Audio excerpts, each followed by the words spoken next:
Stars must make it into the tournament of the World Cup. And as it is, or as usual, we always want to give them our moral support. Like I say, for example, I think I stand alone, one-man supporter. You know, do or die, I will die with them. You know, so Black Stars, please make us proud today.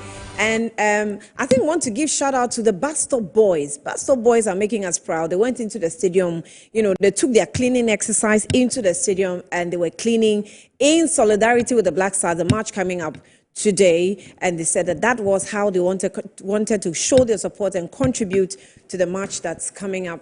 And I hope that the boys will indeed take advantage of that and make us proud, because you know, the stadium so we want to make sure that yeah. So, well, you know, we have a lot on the table today. We'll be going through our customer service week, and the Jospon subsidiaries will be with us on the platform to talk about customer service. We have some other companies who will join us today. It's a customer service week, and so we'll have the Dredge Masters, of course, as we're talking about the hard work of the Bus Stop Boys. Dredge Masters will also come and tell us exactly what you're doing in Ghana to support the cleanup activities and other, activities that Dredge Masters also, undertake. Cyber security is also an interesting one that we want to, pay some attention to. If you really are interested in what goes on cyberspace or in the cyberspace, this is a program for you to, stick with us and see what information we have for you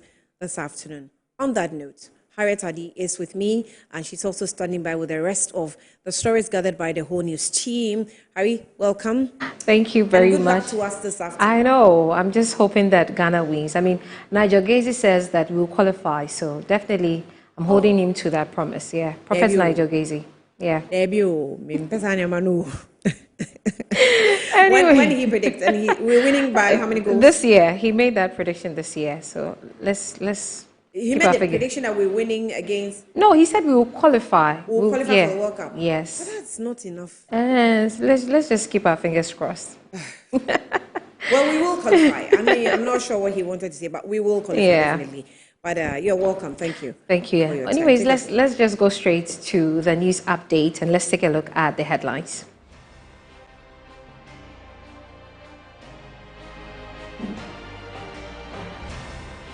The Bank of Ghana will, in October 2025, begin forex exchange intermediation under its domestic gold purchase program, with plans to sell up to $1.15 billion to the market. The Minister of Education has condemned comments made by the president of the Ghana National Association of Teachers, who advised male teachers to avoid sexual relationships with students and instead pursue female colleagues. And Labour experts are lamenting the negative impact of prolonged litigation, which often affects productivity and national economic growth. We'll bring you their concerns. These and many more coming up shortly.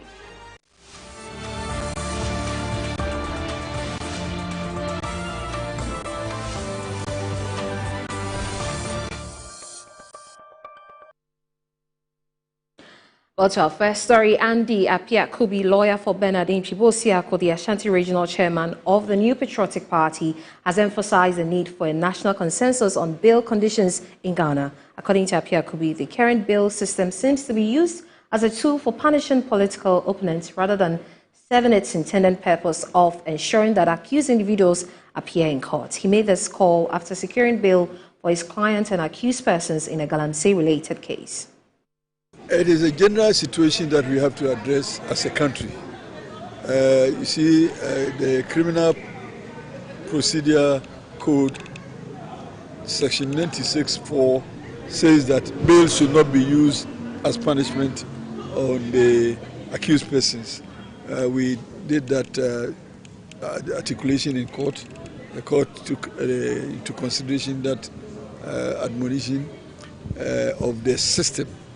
But because the precedent doesn't favor otherwise of treating accused persons fairly and without consideration of what they have alleged to have committed, and also making it difficult for them to be able to discharge their responsibility to secure the bail. It's a national issue that we need to discuss and accept. It's becoming too many that accused persons are being subjected to a difficulty of finding value for properties that will secure their bail. It is a national issue that we need to discuss. Well, away from that, the UN Food and Agricultural Organization has lauded government's Feed Ghana program as a strong national commitment to food security. Speaking at a brief event to launch this year's World Food Day, the Assistant Director General and FAO Regional Representative for Africa, Dr. Abebe Hale Gabriela, noted this is the kind of ambition the FAO supports. There's more in this report. The Sustainable Development Goal Target 2.1 aims to end hunger and ensure access to safe, nutritious and sufficient food for all people, particularly the poor and vulnerable, by 2030. The UN Food and Agriculture Organization, FAO, is poised to look back at history into the past 8 decades of dedicating itself to a world free from hunger, malnutrition and poverty. Ghana's own vision to transform the economy through food security has been lauded by the Assistant Director General and FAO Regional Representative for Africa, Dr. Abebe Hale Gabriel. He was speaking at the launch of this year's World Food Day. Here in Ghana, we celebrate the bold, forward-thinking leadership demonstrated by the government of Ghana, and specifically the vision articulated through the launch of the Feed Ghana program, a national initiative aimed at creating jobs, reducing the substantial food import bill, and modernizing agriculture through strategic investments in mechanization, smart farming, and value chain enhancement.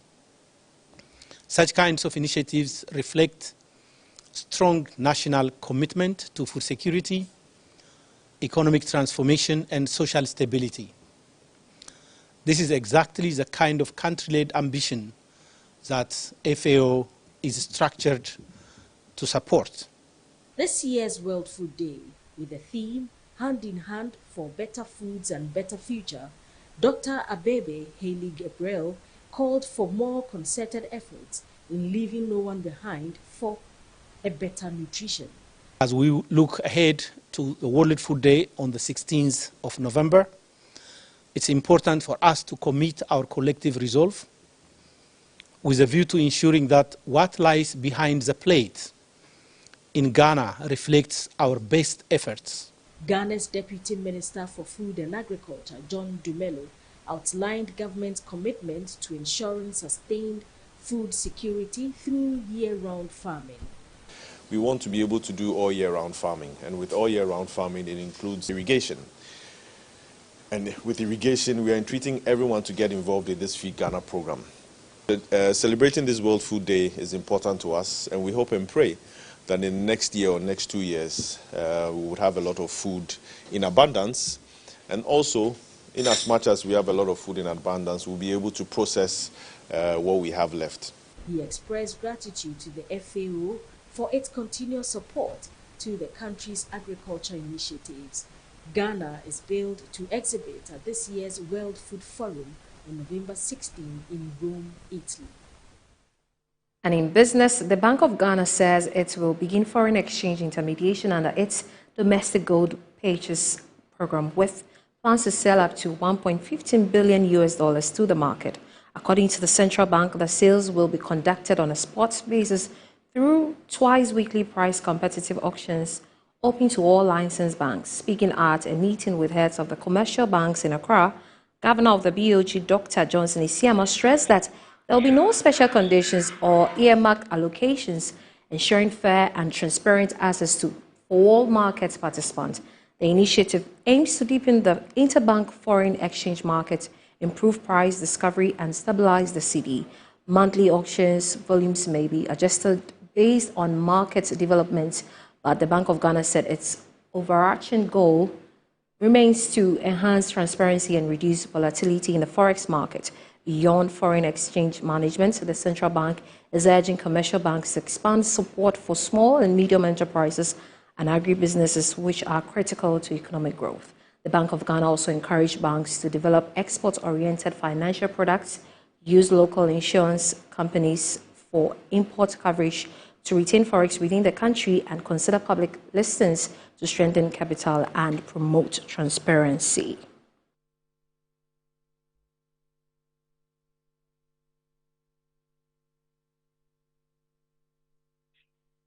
Well, Daniel Osabute is an economist and a lecturer at Accra Technical University, and he has joined us on phone. Good afternoon, sir. Good afternoon. Now, what is your thoughts on this latest policy suggestion from Bank of Ghana boss to stabilize the cedi? Is it feasible? Yeah, I think it is a laudable initiative because over the years, we have always adapted this knee-jerk reaction to the stabilization of the cedi. We shore up the dollar supply anytime we realize that the cedi is depreciating. But we have not yet standardized the forex in terms of we having periodic auctioning as is being suggested by Bank of Ghana. So I believe that it is the right thing to do. People have complained severally that sometimes they get to the banks and they are only told that they have run out of forex. Yet you find this forex among the Abuchi guys by the street or by the roadside. So the question is, why are the banks denied access to forex, yet the informal sector is rather thriving in this business? So I think with this initiative, I believe that forex will always be available to the banks, and it is all about demand and supply. You see, the cedi will depreciate against any foreign currency if the demand for that foreign currency is more than the supply. So we need to have that kind of equilibrium between the demand and supply. And I believe that with this initiative, it is meant to create that kind of equilibrium where the cedi will gain stability over a period. You see, if you have a currency that is not stable, it negatively affects businesses. It affects the way they even make their projections and all that. We need to have all these banks to come on board and appreciate this initiative. And I believe that with proper collaboration with BOG, we want to see the cedi gaining more grounds and stabilizing. Okay, and I want to find out, will this not be considered a potential risk due to our reliance on foreign exchange interventions? And it will be a potential risk if we tend to focus solely on the forex transactions or whatever, but where we are also looking at other areas, especially gold. You see, how do we ensure that whatever revenue that comes in from our gold exportation is channeled through the right source? So mobilizing it from different sources and BOG not monopolizing the supply, but rather encouraging businesses to also create their own avenues in terms of they also generating other forex will also help. But as you rightly mentioned, we shouldn't over-rely, we shouldn't over-concentrate on just BOG supplying foreign currency into the market. Other market players must also come on board. If you're exporting, whatever you bring in, are you able to at least also channel it into the mainstream financial sector? And with this, I believe that the cedi will be stabilized. So you are right. We cannot concentrate on whatever BOG is doing. We cannot just look at it holistic. I mean, there shouldn't be that kind of monopoly on the part of BOG. Okay. And there are those who also argue that this decision can impact inflation. What do you think? Impacting inflation as in increasing inflation? Yeah. Yes, we need to strike that balance. Okay, there should be we should be able to strike the balance. As I mentioned earlier, if DOG tends to concentrate trying to stabilize the city to the neglect of prices varying on the market, it can also increase inflation. But I'm sure that there are pros and cons. Once we look at the pros of whatever you want to do, we should also be alert to tackle some of the negatives that will also come out with it. So yes, you cannot have any perfect policy. Once you roll out a policy, you should be proactive and foresee what are some of the likely challenges that you may encounter, and what are some of the measures that you have also put in place to curtail some of the challenges that you foresee.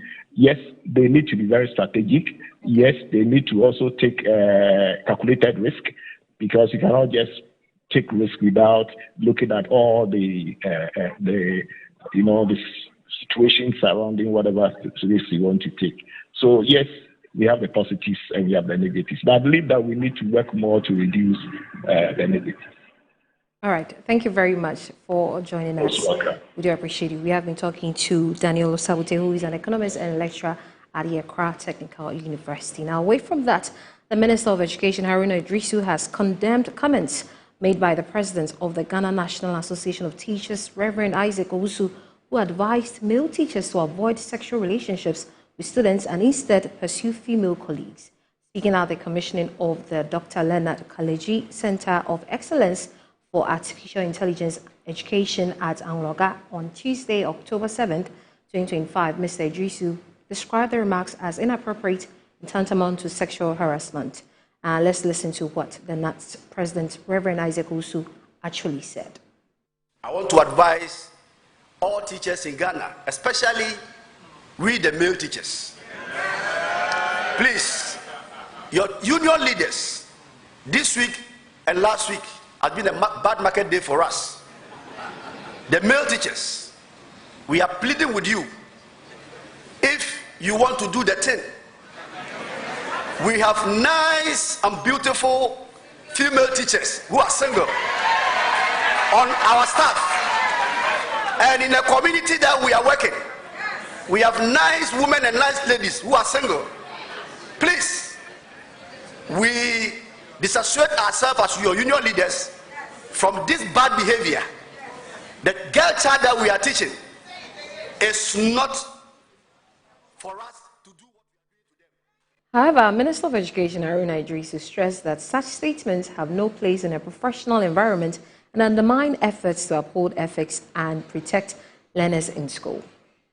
And the President of NAT sought to respond to the unethical conduct going on between teachers and learners. A teacher wanted to take advantage of a learner. It is so unacceptable. And we will sanction heavily any teacher found in any compromising conduct. That does not guarantee the safety and security of the learning environment. Then this one, for the laughter of it, but for the significance of it. So in the words of the NAT President, Reverend Isaac, he said if you want to do the thing, do it with female teachers. I'm reminding him that even that will constitute sexual harassment within the true meaning of our standards. In your working environment, that's also not acceptable. So if you want, do it far away and with persons of age. But certainly to say that take advantage of your own environment of teachers. Even the teachers were unmarried. Within that environment, it is unethical, unacceptable, unprofessional, and compromises on our standards on the provision of quality, sustainable education. Now, joining me for a conversation on the back of the Education Minister Haruna Iddrisu's condemnation of the NAT President's comment is Executive Director for the Institute for Education Studies, Dr. Peter Anti. Thanks for your time and Let's just go straight. What is your initial thoughts on the NAT president's comment? Hello, well, good afternoon to your good afternoon. Viewers and listeners. I think that the president put it on a lighter note. Such a serious issue should not be tackled from that angle. And I felt that he sought to downplay the impact of what is happening in our educational institutions. And that is why he would say that the teachers should go in for their colleague teachers instead of that is like looking at it from a very minimal impact level. And I think it was maybe intended to just create a certain level of humor among the teachers, but the seriousness of the issue at hand didn't warrant that observation or comment from the NAT president. And the education minister has described the comment as inappropriate and tantamount to sexual harassment. What weight does such condemnation of the sector minister place on the NAT president? It's refreshing to see the Minister of Education taking notes of comments and replying appropriately, because it was in a bad taste from the NAT president, and somebody needed to step in at that time and make it clear that the incident that we are dealing with was inappropriate, was not sanctioned, and not allowed in any educational institution. And even if you would want to focus on colleague female teachers, other people might want to take advantage of that and harass the female teachers. And I think that is why the Minister of Education came in to insist that such practice of possible sexual harassment in our educational institutions should not be encouraged. Of course, the teachers are matured. They have a mind of their own. They can decide to engage in whatever it is that they want to engage in. But it shouldn't be the birthright of the male teacher to compulsorily date the female teacher. And that is what the Minister of Education sought to communicate. That yes, two matured adults can engage in whatever it is. But it is not the birthright of the male teacher, because he is not supposed to have an affair with the students, to prey on the female teachers. That is not appropriate. Yeah. I know you said that the NAT president's comment was on a lighter note, but don't you think he should be apologizing and retracting his comments by now? Yes, I said that he might have said that to create a certain level of humor among the participants during the presentation. I think to apologize, it's within his right. If he thinks that he went off board and he needs to apologize, I think he should be able to do that. But I will leave that to him for him to make that judgment himself. Okay. And from where you sit as an education expert, how does the whole conversation of sexual impropriety affect the learning environment? Well, I think it creates a certain form of tension within the classroom and within the school environment. Even in the event that a male teacher is dating a female teacher, it has the potential of affecting instructional time, because the female teacher might be passing by and will see the male teacher who they have a relationship with. They might stop and have some conversations and other, which will all impact on the instructional time.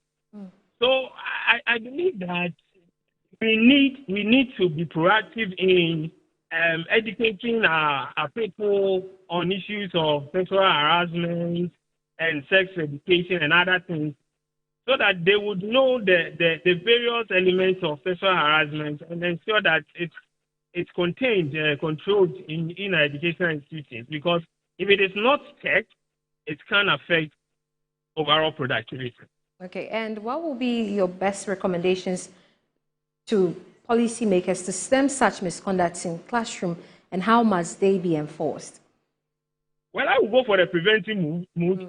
I think that our PLCs and CPD training should also focus on these issues of sexual harassment and ethical conduct. I think we need to prepare the teacher's mind and general attitude on their professional ethics, professional behavior, and the nitty-gritties of sexual harassment, so that they are careful in the way they deal with both tutors and both students and colleague tutors. I think that would be my first step. Additionally, we can go in for the reactive model, where we would make sure that those who do not abide by the ethical and professional principles and go overboard are dealt with according to the stated rules and regulations guiding the profession. Thank you very much for joining us. We have been talking to Dr. Peter Anti, who is the Executive Director for the Institute of Education Studies. Now, away from that, Labour expert and Chief Executive Officer of GAME and GAME Group, Austin Game, has lamented the negative impact of prolonged litigation, which often affects productivity and national economic growth. According to him, the deployment of media mechanisms by government institutions and business entities is efficient in amicably resolving civil disputes. He spoke at the closing ceremony of the 2025 GAME and GAME Professional Executive Master of ADR program. Well, despite strides made in Ghana's justice delivery system, a lot more is needed to be done to address the plethora of challenges that confronts the country's legal systems, which includes high cost of pursuing legal cases, delay in case determination, lack of public trust, among others. Court litigation sometimes travel decades without being resolved, leaving litigants at a loss. The 2025 GAME and GAME Professional Executive Master of ADR is a program which trains professional mediators in conflict prevention, arbitration, interest-based negotiation, and mediation in order to support efforts towards national peace building. Speaking on the sidelines of the event, Labour expert Austin Game said the media is key to the development of corporate and local governance development. Partnership mediation is very key for our district assemblies, for instance, and also for workplace, and also for leadership in governance matters in the country. Of course, we did arbitration also and land disputes. We expect to, and we talk about chieftaincy and related matters, religious matters, so that you have a wide field of problem solving. Some attendees of the program expressed excitement after completion and said knowledge gain is crucial to national development. Once you are working with different people, there's going to be different in opinion. Now, how do you bring them to one level to agree for the performance of the organization?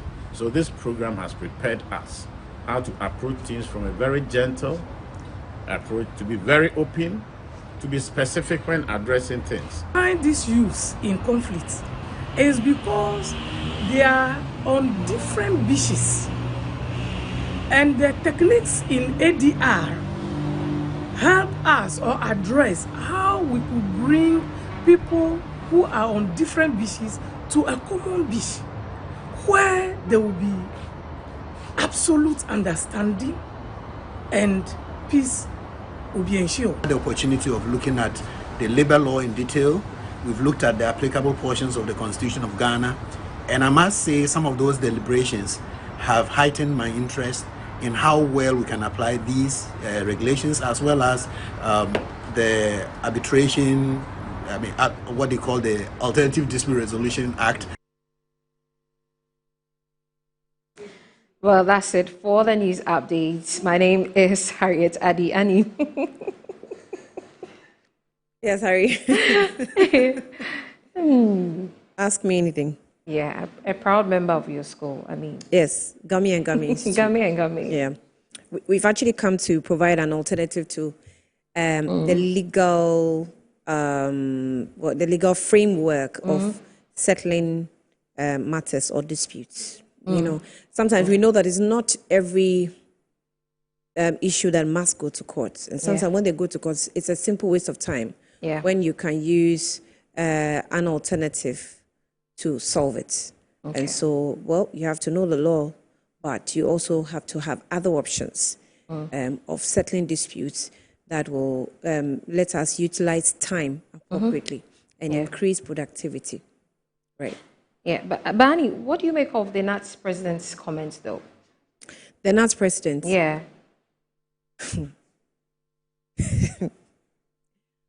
I think you don't want us to continue the show. Okay, let me make it short. I think the NATS president made an irresponsible statement. Peter Anti is saying that it was on a lighter note. Made on a lighter note. I think, considering the matter at stake that we were discussing, it was not the time to be making lighter comments. So if he knows what's good for him, I think he himself has to come and apologize. And for an educationist, you know, within the educational sector, come out to make such a statement, it tells you that the problem we're dealing with is actually bigger and larger than we think. The whole educational sector needs an overhaul. The whole system just needs an overhaul, because teachers don't respect themselves, and also the teacher-student relationship is lost. So that's the and he's a reverend too. Oh, yeah. Sorry. What? Yes, he's a reverend as well. So, thank you, Harriet. Thank you very much. All right. So, you're still watching Good Afternoon Ghana. We'll take a breather, and then we'll come back and deal with the rest of the issues.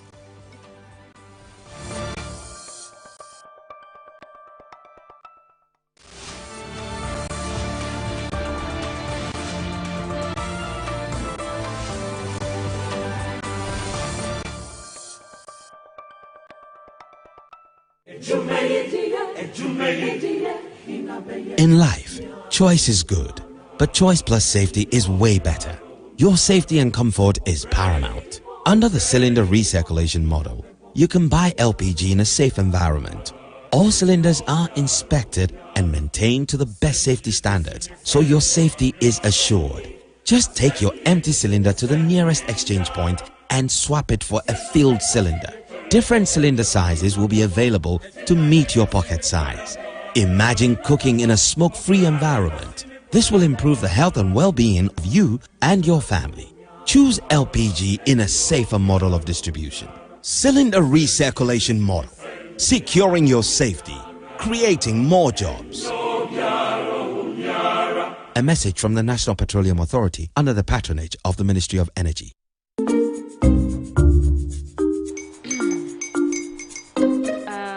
Kwame and his uncle are almost here. Wait a minute. This one too, your friend Kwame. Wait, Kwame? As in the same Kwame again? Yes, Mommy. I'm the second coming. Into all this tension just to reintroduce that broke boy from Kaswa. Why would you deceive the family like this again? Now I understand the whole delay. Troll from Kaswa. Why wouldn't he be late? Or be late? Of course.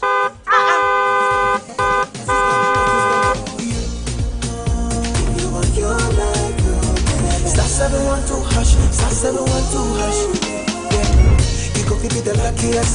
Copy from Georgia be luckiest. From not the pure cause she be luckiest. Yeah, you go be luckiest.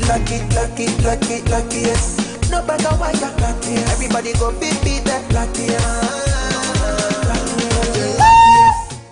That's Kwame! Send your God down for boom. If you're poor, what's that? So would the coming of the Son of Man be. Hey! Is that his car? Dial star 712 hash. Choose your ticket. Enter your lucky number. Follow the prompts and let destiny handle the rest. This promotion is regulated by the NLA on the Caritas platform. Hooray, Ghana! The Ministry of Transport and its agencies invite you to the Ghana Transport and Logistics Fair 2025. It's the first of its kind in Ghana. From 22nd to 24th October 2025, the World Trade Center Accra comes alive with cars, ship, train, logistics and plane dealers all in one place. Are you a modern car dealer? Do you sell electric vehicles? then this fair is your platform to shine. Students and the general public will experience free electric car test drives, stolen maritime showcases, and even free helicopter rides. All 15 agencies under the Ministry of Transport, plus global car dealers, airlines, logistic giants, and investors will be there with His Excellency John Dramani Mahama as our guest of honor. Register now at info.digitaligh.org, 0244-613-246, or visit our website www.transportlogfair.org. The Ghana Transport and Logistics Fair 2025. Beyond movement, resetting Ghana's transport future.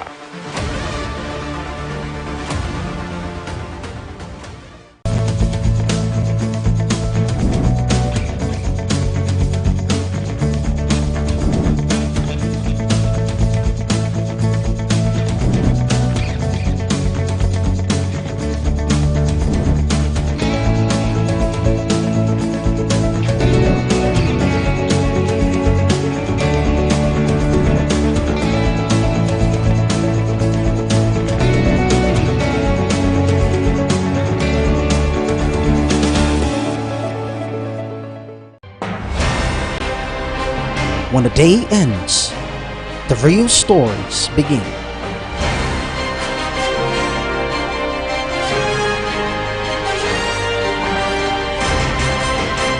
Michael Addo. Updates with lawyers for former Finance Minister Ken Ofori-Atta. Efua Ando. Sandra Ofosu. Equia Ababio. Dominic Ansapra. We're bringing you the latest in the world of business. Sharp, precise, compelling, unmissable, uncompromising. News Night. Tonight at 7 p.m. Only on Metro TV.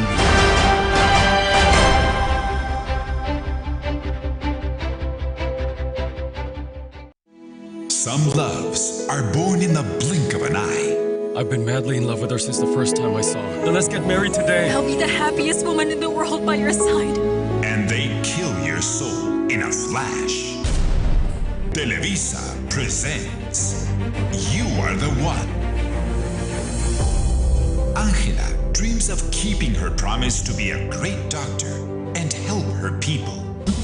To Alvaro, ambition is stronger than his dream. And this greed will lead him to commit the worst betrayal to the woman he loves. I will have a husband no matter what. Samantha, will you please marry me? Turning all her dreams into painful disappointments and dangerous consequences. I've been waiting for you to answer my calls, Alvaro. I haven't heard anything from you. I've sent you so many messages, but you've never responded. Have you left the bus station? I just want to pay my debt and get out of here. Her photographs are going to sell fast, and she will be our gold mine. Our clients will love those. Are you looking for a boyfriend? Are you all right?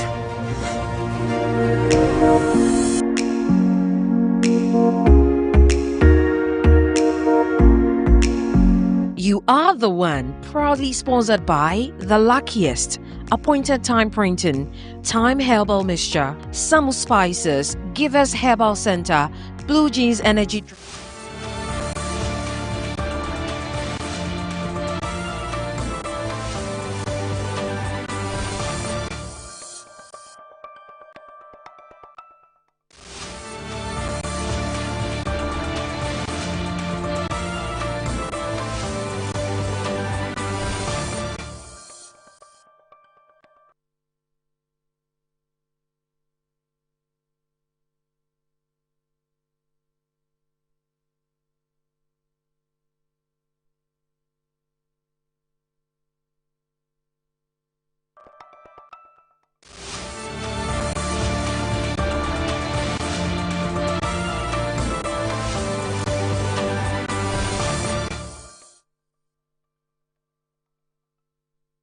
All right, welcome back to the program. Well, on Good Afternoon Ghana, we have quite a number of interviews for you. We're starting with regular customer service week talks that we've been having from Monday. Today it's Wednesday, and we have gone back to the Jospon company or group of companies and gotten some other companies from or subsidiaries from the group to speak to us about the services. But in the meantime, let me remind you that whenever I have my jersey on, then you know that Ghana is, going into another competition today. We're expecting to, clash with the Central African Republic at 4 p.m. And then maybe later we'll also have another one with Comoros. So we are on. We're still in the game. We're still in the competition, and we're hoping to make ourselves proud today.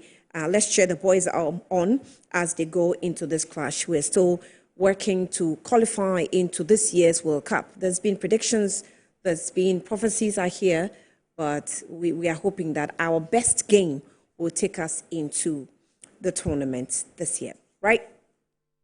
So on our special segment on Celebrating Customer Week, we are shining the spotlight on the unsung heroes who go above and beyond to deliver exceptional experiences. They started on Monday. Today, we will also dive into the latest trends, best practices, and innovative strategies that can transform the way businesses interact with their customers. And how can these companies in Jospong Group are deploying tools like empathy and personalization to technology and feedback to serve their customers. Today, we have with me Isaac Penny, his business development, I don't know if you can correct me if I'm wrong, business development lead Medical Waste Ghana Limited. Medical Waste Services Limited. Okay, Medical Waste Services Limited. Services Limited. Well, that's a little confusing. If you can clarify that with what do you call them? Dredge Masters. Okay. Is it a different? So Dredge Masters is a different subsidiary under the Jospong Group. Okay, and then this one is Medical Waste Services Limited. Waste Services Limited. Limited, yes.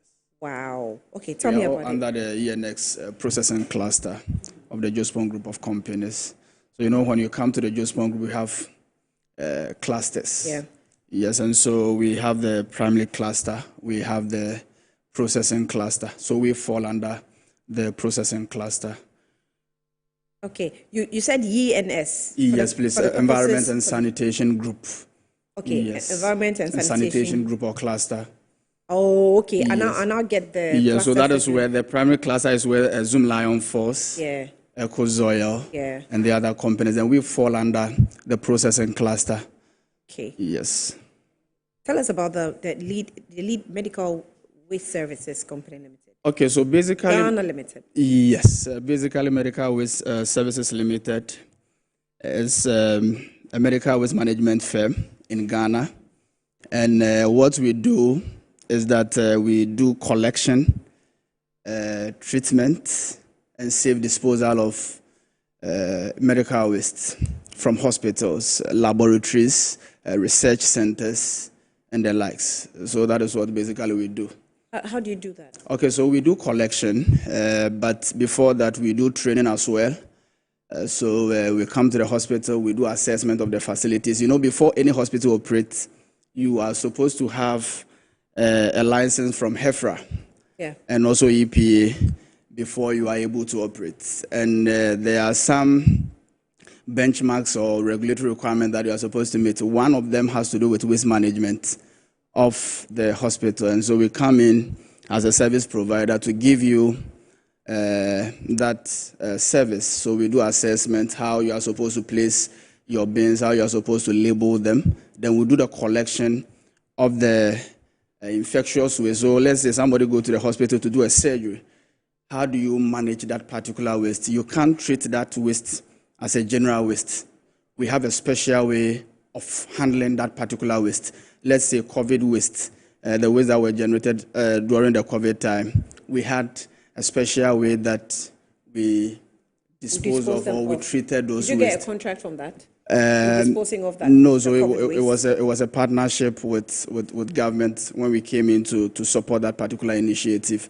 And so we have a technology, an eco-friendly technology that we used in treating the waste, making it harmless to the environment, making sure that at the end of the day, it doesn't go back into the environment to pollute it, yes.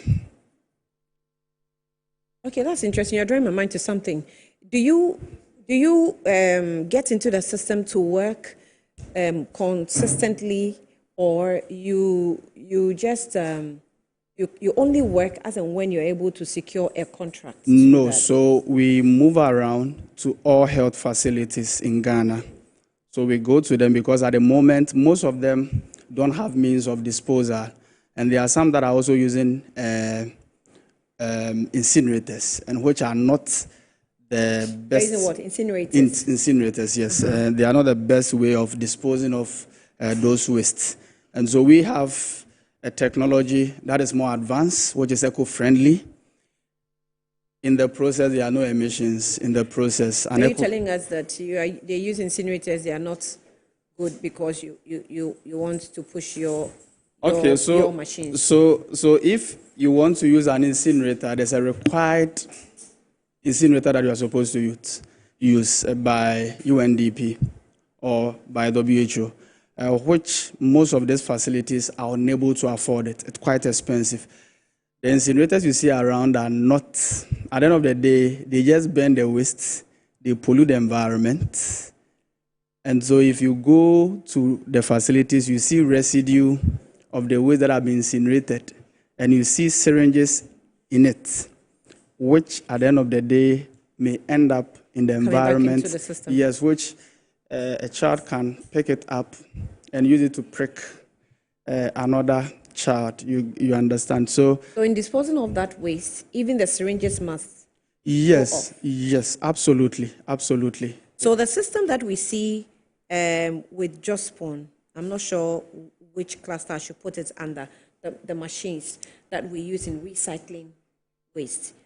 Is it one of those you use in maybe crushing those kind of waste that comes from the hospital? Okay. So we shred the waste. We have one. And producer, if you can get us some of the pictures of, I think some of these systems has been put in place by Jospon. Yes, please. By Jospon. Yes, not Zoom Lion, not Lead Waste Services Ghana. Jospon is Zoom Lion, so. Well, I'm trying to push those machines under a particular company that's in charge, because it's Zoom Lion that seem to be heading the waste cluster. Yes, sort please. of. Okay. Go ahead. Tell me more. Okay, so there's an issue that we were dealing with when it comes to Galamsey. There was, the doctors and experts and researchers give us reports about how fetuses were disposed of, when the doctors are done whatever. And sometimes you can tell that the way they are disposed of is quite an eyesore. Yes. Are you aware of that? We may not be aware of that, but we know. You also, take care of all those things. Yes, we know there are some hospitals that are not compliant. There are regulations that they are supposed to comply, and some of the hospitals try as much as possible to do their own thing. At the end of the day, they even mix the waste, the infectious waste, with the general waste. So at the end of the day, a waste management company will just come and pick it up, dispose it off. Anyhow. Yes. So we try as much as possible to train them on how to properly segregate the waste. We do solid special. Waste from infectious waste, even pharmaceutical waste. We have radioactive waste and all of that within the hospitals. But there are some that, no matter what, they will try as much as possible, like I mentioned earlier, to mix it with the general waste and just dispose it off. There are even some who give it to the Aboboya guys. Ooh. Shops. I mean, we've seen some that they just hand it over to the Aboboya guys to just dump it. But we have regulations that guide them. Yes, and so that guides the hospitals. Yeah, we work. What's the difficulty? Why are they not able to? We work hand in hand with the regulators, EP and HEFRA, and quite recently, HEFRA did some inspection of facilities, and waste management became one of the issues that there are some of the hospitals that are still not compliant, especially some of the private hospitals. Oh, the private hospitals, rather? Yeah, some of them, because at the end of the day, you just have to pay something small for the services, and they try to dodge that.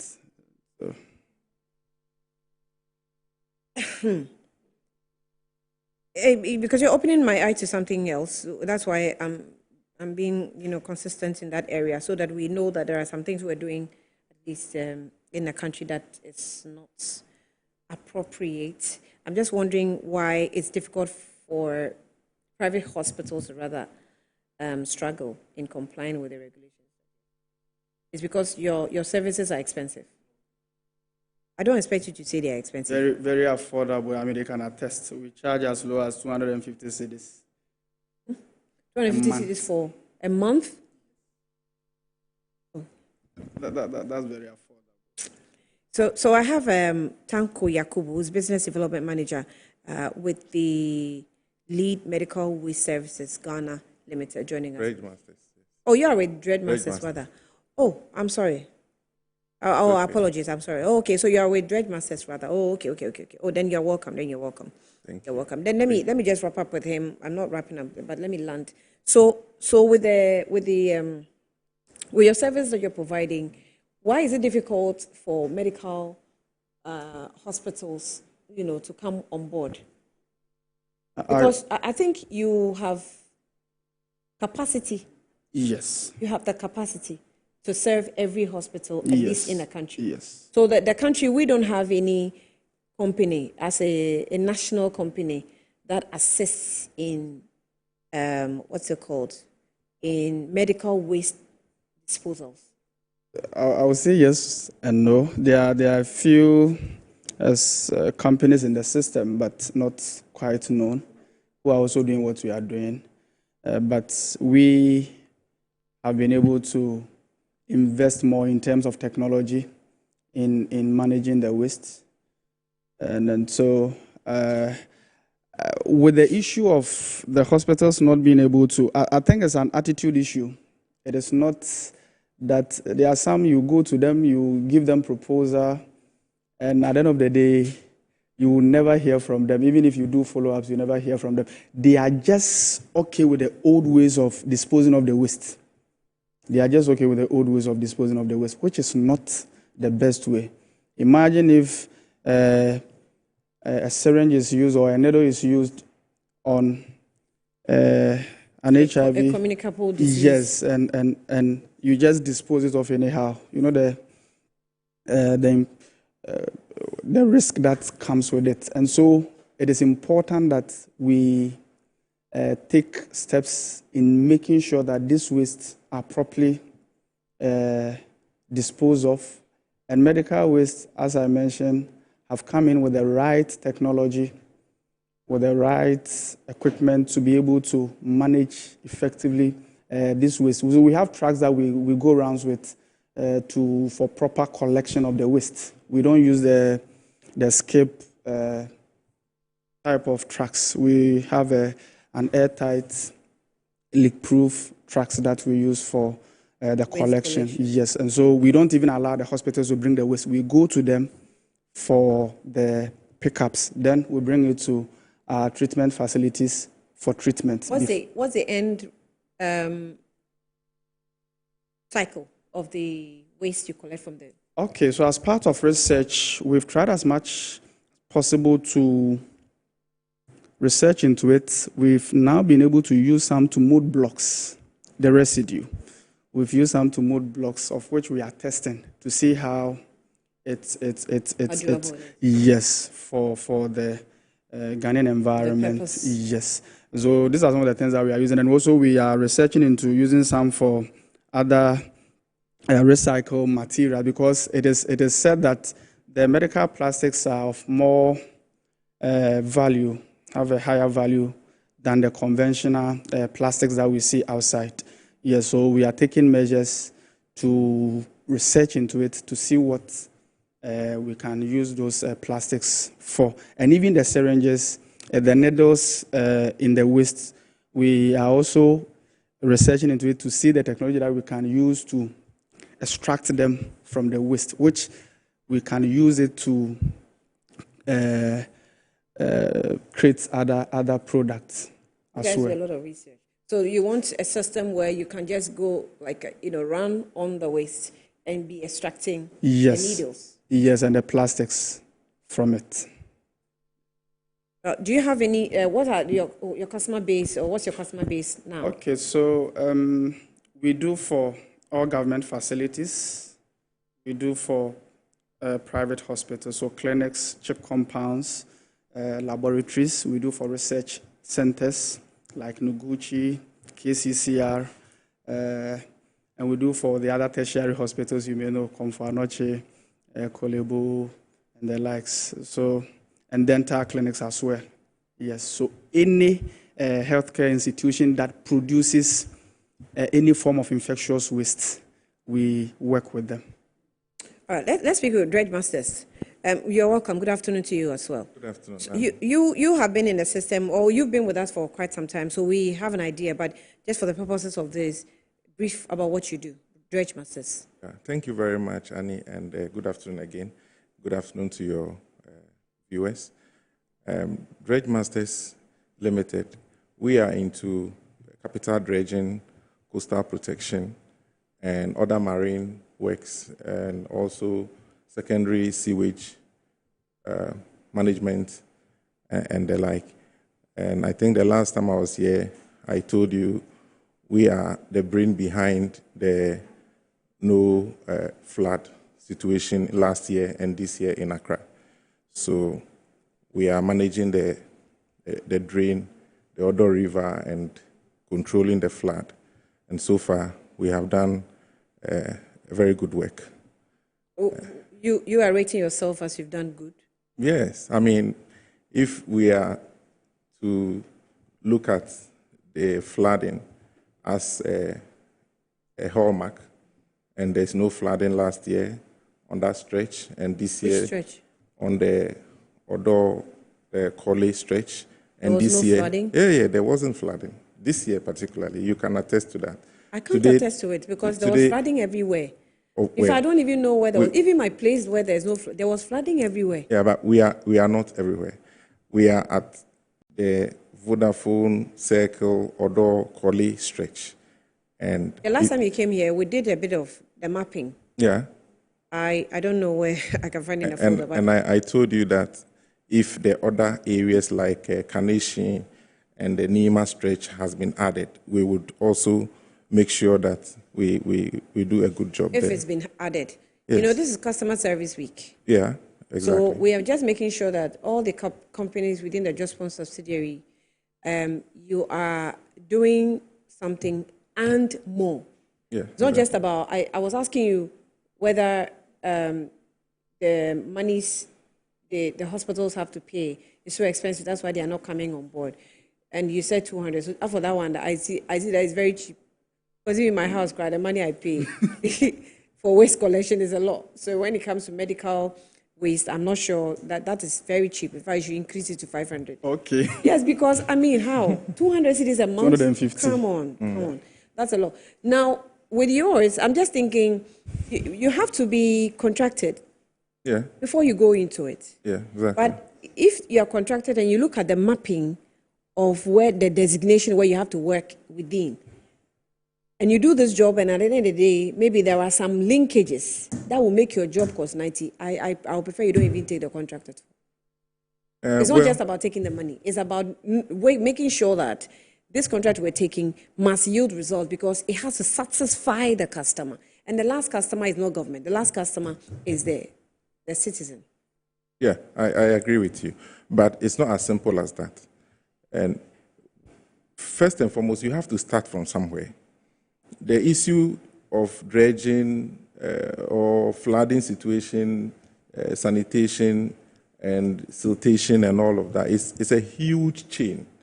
And therefore, if you say, okay, we are going to do this work and these are the bottlenecks or the challenges, and therefore the fact that if we dredge the Odo and Korle and other places will come linking in and will make our work cost 90, so we are not going to accept it. It will double the problem, and the flooding situation would even be worse. Well, flooding at Seko yesterday, that's what I'm telling you.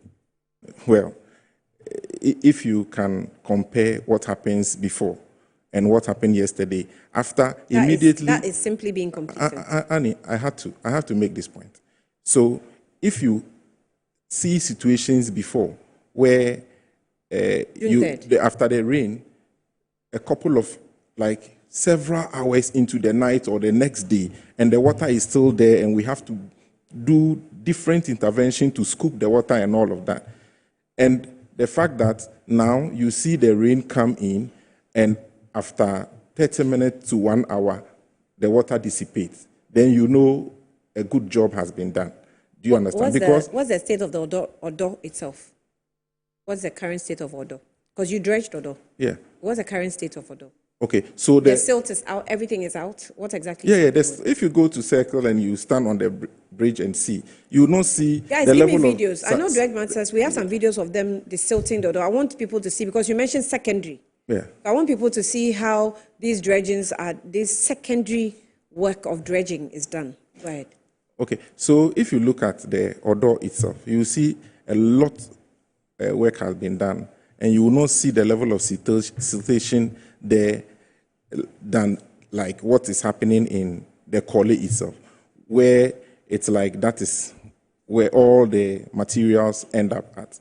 And so the approach for dredge masters is that let's dredge the upstream, and then the downstream, let's give the water a channel so that it can rapidly move away and it doesn't create a stagnation that would surge the water back to create flooding upstream. So on that score, we have done a great job. And like I'm saying, you have to start from somewhere. Fortunately for us and Ghana and our end user, which is the citizenry, the World Bank is extending some of these works to include things that we have recommended that they do, such as creating a sand trap system on the various linkages of the from Carnation into the Nima stretch and because also into the. I was going to ask you if you also take advantage of educating, not the public, but educating the employer.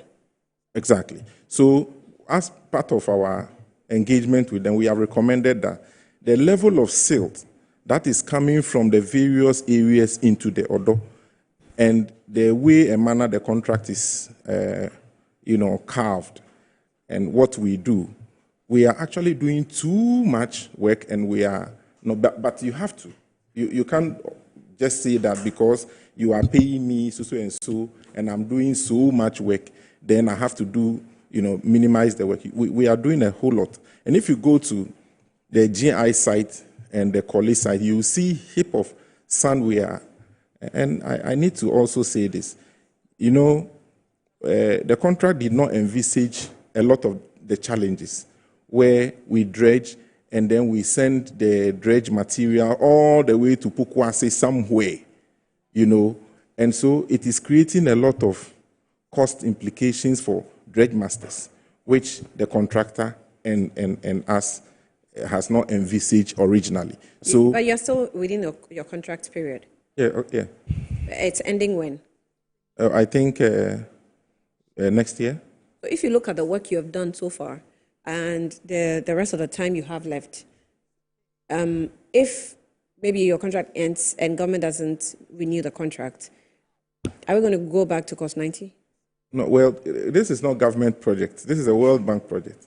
It's part of the World Bank intervention for... It's a World Bank intervention through government. Yeah, I know. So it's yes, the same thing? Like I have said, but to answer your question directly, if the contract is not renewed, the likelihood of getting back to ground zero, where we were before, is high. Because you explained the downstream and the upstream, which I know downstream takes effects from the upstream almost all the time. That is a cycle. Yeah. So there should be a cycle of continuously, unless we bring in the system that you've introduced. The sound trap. The sound trap system. So World Bank has taken heed, and they have already floated a tender, which we have bidded for. And I am sure before December, the adjudication will come out. And I'm very hopeful that we're going to get that job as well. And let me explain what the sand trap is. We are going to invest in technology where the drain will be sort of trapped, and then the sediments will be taken out of it before it comes to the main channel in Korle or Odo. Yeah. So that the Korle or Odo will not be that much sand, paper, rubber, plastics, all of it. And then we will be removing the sedimentation from the channels as it comes to the main channel. So, and I think that's going to be a very serious intervention. And the results will speak to itself. Because, I mean, I know that you're a company. I know that he's a company. There are competitors in the industry. However, I don't have to be a hypocrite and make it look like you can do the work on your own. That's why I'm, being hard to get the critical information that, and it has to be information that the government or World Bank must know, that if you have given me this contract and we're doing this, the system hasn't changed. It's still the same plan as a country. If you come to circle, it's still the same thing. So we're going to have that continuously. If you don't give me a cycle of contract, we're going to go back to ground zero, right? We have yesterday I was watching these young guys who are on the streets cleaning the gutters, the bus stop boys. And I thought it was fantastic. I saw them in the stadium. I thought, fantastic. And the work they are doing, you are a secondary. Because of the equipment you have, your capacity is huge. They don't have. But I also think that they are helping a lot because they are dealing with the primary. The things dredge masters probably will not consider, but it still helps dredge masters work because they are dealing with upstream before it gets to downstream. Yeah, in the area of sanitation, everything everybody does helps. It's helpful. And it gives overall effect. But the work of backstop boys, though very, very, very instructive and positive, is not to substitute or supplement, maybe supplement the work of dredge masters or any sanitation, no. But it's actually what the citizenry are supposed to do. That's what dredge masters is doing. The work that the various local government, the district assemblies are supposed to do. This afternoon, I was coming and I saw that areas I've been using that has no flooding situation was flooded on the street. Guess what happened? It was the paper, all these plastics and all of Kominini that got trapped in the gutter. So when I got there, I stopped. I passed it a bit and I saw where the problem is. So I stopped and I gave some two gentlemen 100 Ghana cedis to just stand and collect and remove the debris in the gutter. And I was there looking at them in the mirror. As soon as one of the major debris was removed, you see the water gushing and filling the other side. So it is the things that the various assemblies and citizens has to do. Can you imagine when it's raining how people, I don't know if you have seen it before, people keep their ballers in the house, and when it starts raining, then they go and dump into the baller. And those are the things, look, the Korle and Odo, as part of our work, it is the understanding that the sand we remove, we are going to recycle the sand and sell it or give it out to people to use it to do filling or the sand too is reusable. Yes, but the level of silt, paper and all of that, when you look at how much it will cost us to do the separation, we can't. So this video we have, airing on the screen, there was a part that you saw that there were workers, in the factory trying to sort the waste. Yes. So they will sort out the papers, the plastics, and what not. Yeah. You both are still on waste. Yeah. When you go and collect the medical waste, and you collect maybe whatever waste, the dredging materials, whatever, because you're also recycling the sand as well. You collect. Yeah, we separate it and sell it. You use different factories, different machines or systems. Yeah. So when we get the plastic waste, a lot of it they collect it, but not the medical waste. The recycling plants, they also collect it. Because of the nature of the waste materials, you collect. yes. But their area is the medical waste and other specialized waste, if I may call it. And so that is the difference. Okay, so you see on your screen. This is This is Kumasi what? Compost, Accra Compost and Recycling Plant. So basically, they do the collection that Zoom Lion will do goes to them. Then they process the waste into the various fractions. At the end of the day, they are able to make plastic pellets, organic compost from it. They are also able to recycle metals from it. As part of the technology, it has a magnetic separator in the system, so it is able in the plant. Yes, it's able to extract all the metal components in the waste. Then they do the manual sorting. How about the smell? These So people, are they inhaling? That is why they are protected. They have this N95 nose masks on.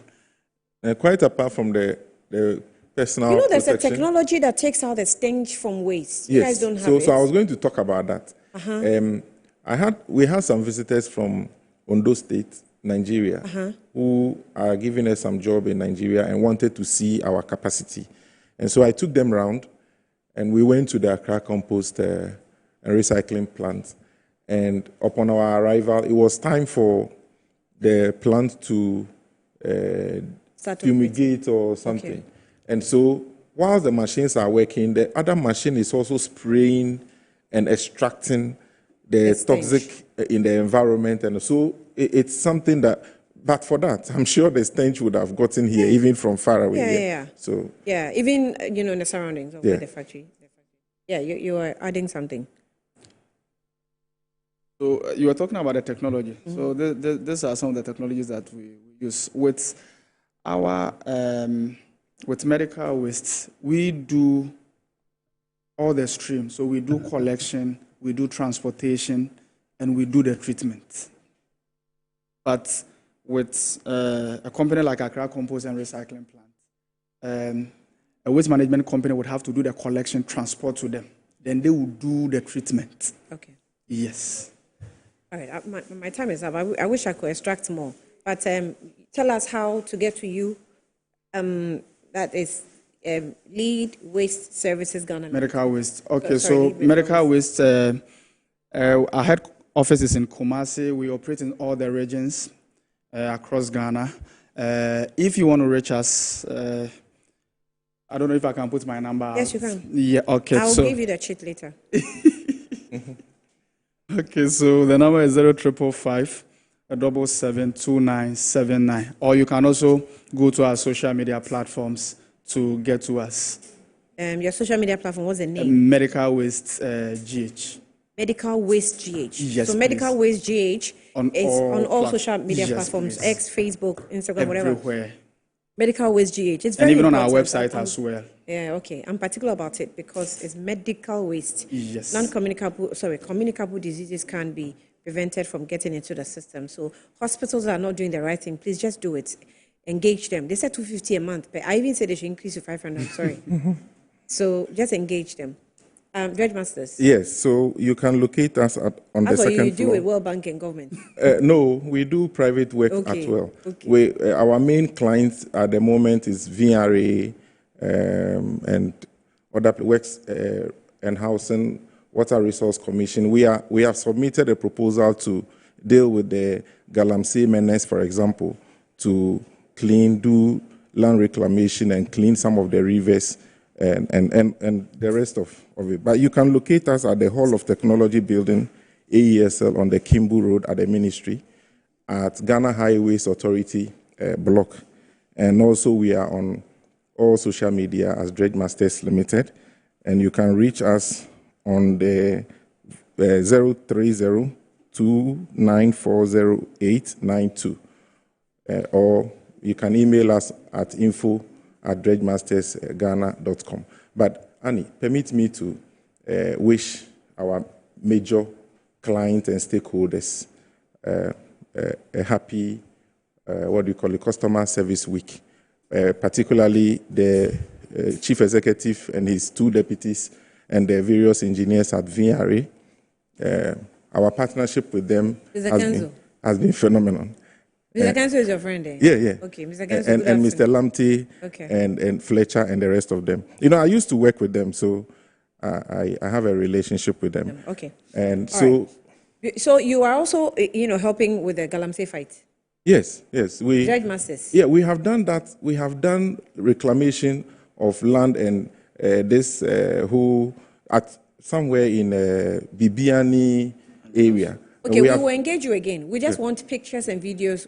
I think we can go into the forest with you. Yeah. So you help us capture how you have reclaimed land. Because I know land reclamation is not easy. Annie, let me tell you, the President, His Excellency John Mahama, had engaged the civil society and the rest. And there's this about dechemicalizing or all of this.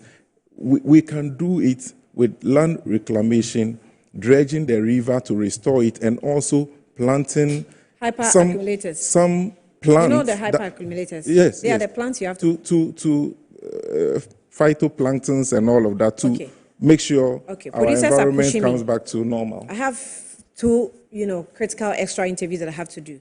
So let's end it here, but I will engage you again on Galamsey. Right. I'm sure at the right time. So the way you're looking at me. Service week, and we appreciate what work they do with us. We say that are equal to all of them. Okay. Isaac Apieni is a business development lead, Medical Waste Services Ghana Limited, and also Tanko Yakub is business development manager for Dredge Masters Ghana Limited as well. They are all subsidiaries of Group Indum, of Jospon. Hey, Lord, all students are always all students. Don't blame me. For Jospon Group of companies as well. Thank you, gentlemen, for coming on the platform. Let's take a breather. We're talking Black Stars next to Backshot.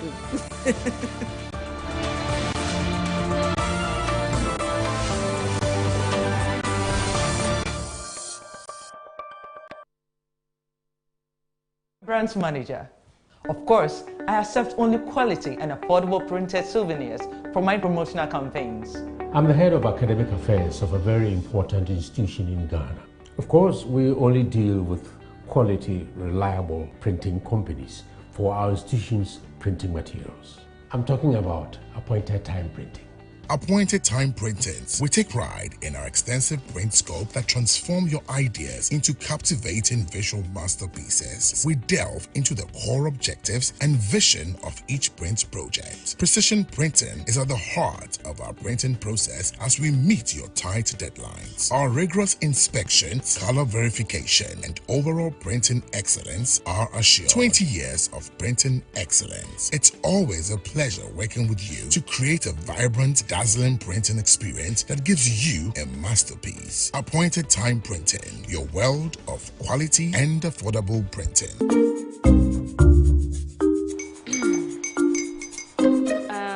Kwame and his uncle are almost here. Wait a minute. This one too, your friend Kwame. Wait, Kwame. As in the same Kwame again? Yes, Mommy. I'm the second coming. Into all this tension just to reintroduce that broke boy from Kaswa. Why would you deceive the family like this again? Now I understand the whole delay. Troll from Kaswa. Why wouldn't he be late? Or be late, of course.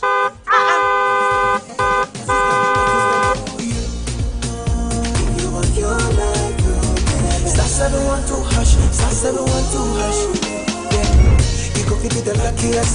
Coffee from Georgia be luckiest. From Natepia cause she be luckiest. Me and you coffee be luckiest. No matter why you're luckiest. Everybody go be the luckiest. That's Kwame! Senya God the apple boom. If you put it toye, so would the coming of the son of man be. Hey! Is that his car?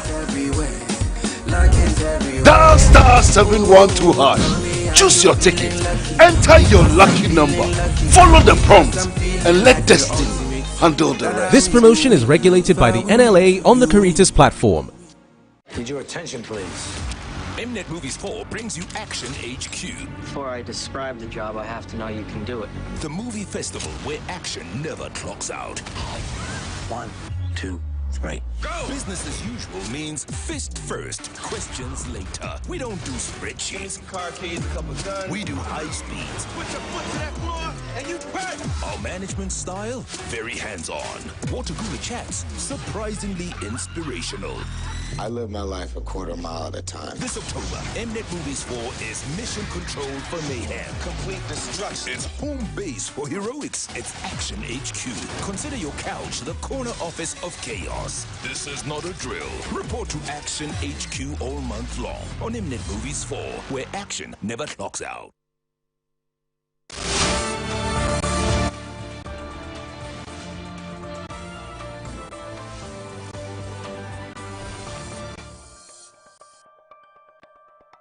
You're welcome back, right? I assured you we're talking Black Stars, but let's do this before we get into the Black Stars. And that's about cybersecurity. We have a guest with us in the studio, but online fraud actually accounts for about 36% of reported cases, followed by cyberbullying of 25%, online blackmail 14%, unauthorized access at 12%, and information disclosure is at 9%. So with the internet penetration now exceeding 70% and nearly 24 million active users nationwide, the attack surface for criminals has expanded dramatically, according to our report. And the President John Dramani Mahama on October 1, at the launch of the National Cybersecurity Awareness Month, said the cybercrime, particularly romance scams and mobile money fraud, had become some more sophisticated, posing threats to nation or national security, the economy, and jobs at large, warning that perpetrators residing in Ghana, that they will be extradited to foreign countries for trials and punished under the law or if apprehended. And I'm sure you, some months ago you saw some in Ghana where we sent them, we said, come and take them away. So let's listen to the President. I'll be back to introduce your guests. It's become more sophisticated. And sometimes you just entertain yourself when you hear a very cyber-aware person who they try to scam. And they play along. And the conversation is normally very interesting. Free MTN. I mean, MTN will call you in Chi. First thing. If they manage some good English, please, we are calling you from MTN. And your number has been blocked, so we want to unblock it for you. Your Mumbo pin has been unblocked. Then they start leading you. And some of these, I respect those of our citizens. They say, oh, is that so? It says, yeah, so I'm going to send you a code. When I send you a code, repeat it to me so that I can unblock your Momo pin. The most interesting one is this guy who pretends to be a stammerer and says, so read the number for me quickly. They say, one.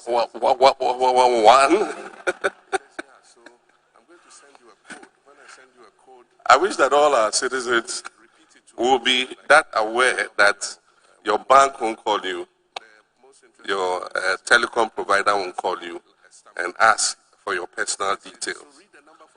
And so this is a very important month and a program.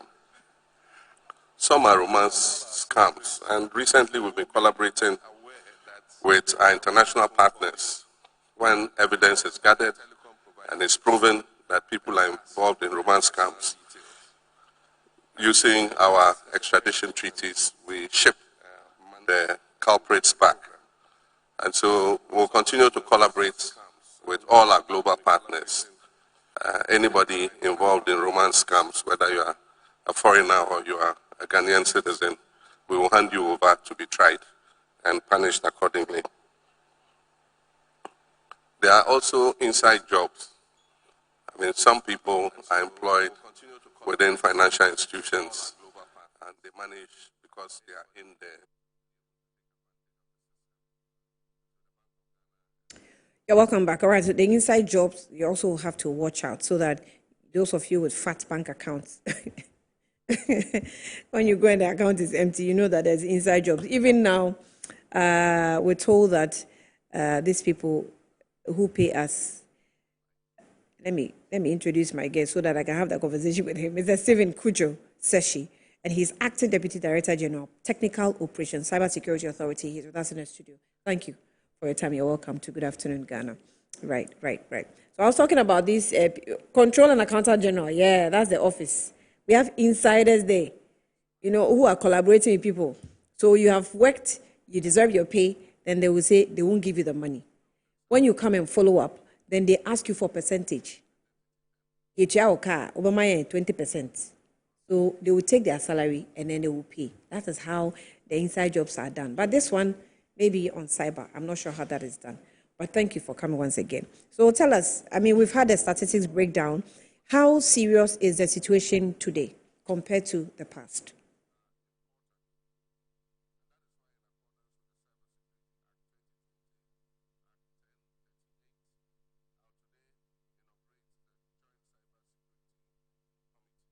His mic is on, so please check your system. Up to September, and pretty much along the same trajectory. So it's increasing day after day. And so if you look at how much has been lost so far up to September, we've lost in the region of 19.3 million Ghana cedis. That's how much victims have lost. And so we continue to use platforms like yours to alert people to the fact that they need to be aware and stay alert. I think the key thing I want to share or make people aware of is the fact that a lot of these scams that we are concerned about use what we call social engineering. And social engineering is really just around the fact that the people that are calling you are trying to play with or play around your mind, psychological tricks. And usually the whole idea is they use pressure points like urgency, or they play on the fact that some of us may be very curious about certain information they give us, or you are greedy. And then they use those pressure points to make you do something you should not do. So they're interested in taking a pin from you, or they want you to transfer money to them, or reveal sensitive information, maybe a username and a password, which they'll then use later. And so the key thing for us as end users of all these digital platforms is to be aware that when you get calls like that, or someone engages even by email or even SMS, you need to take your time, process the information before you react. Most of the time when they give you the pressure and just give them the information they want, we formed a new social media group or a new WhatsApp platform from your old school. We are adding people to it, so call this code and you join. You don't pay attention and you give the code out. So the key point is for us to be alert, take time to process information before we engage. The processing of the information is a problem here, because there are a lot of our brothers and sisters, mothers and fathers that are vulnerable, so vulnerable to a point where they don't even understand what do you mean by processing. When they are under the pressure point where these people use, they tend to get a lot of them. Yeah. So it's really about the awareness. So if you are given the capacity to know that these things are real, and therefore anyone calling you that you do not know, you should take your time. Of course, some people may not understand this in the beginning, but once they've heard stories, people have suffered this. That's how we educate them, so that when you get a call, just take your time. If they want something, okay, you pause. Just take a few minutes, take your time, and then you make a decision. If you're not sure of what they've told you, we have a hotline 292 that you can call and tell us what has happened, narrate what has happened, and we can give you guidance to make your decision. Hotline 292. 292. So when someone has called me and is putting me under pressure, somebody's dying, I have to send this amount of money, then I'm not going to call hotline 292. Well, for your own safety or your own peace of mind. The other thing you can do is this. When they give you that kind of pressure, you can try and verify what they're telling you. Or they called, your child is sick, has rushed to hospital. Yeah. Call the school yourself directly. Do not rely only on that person's information. Your mother is sick.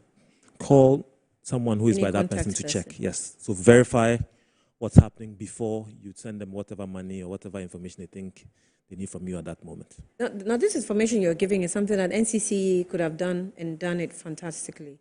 We're no more seeing NCC. It's almost like the institution is just redundant. It's just doing nothing.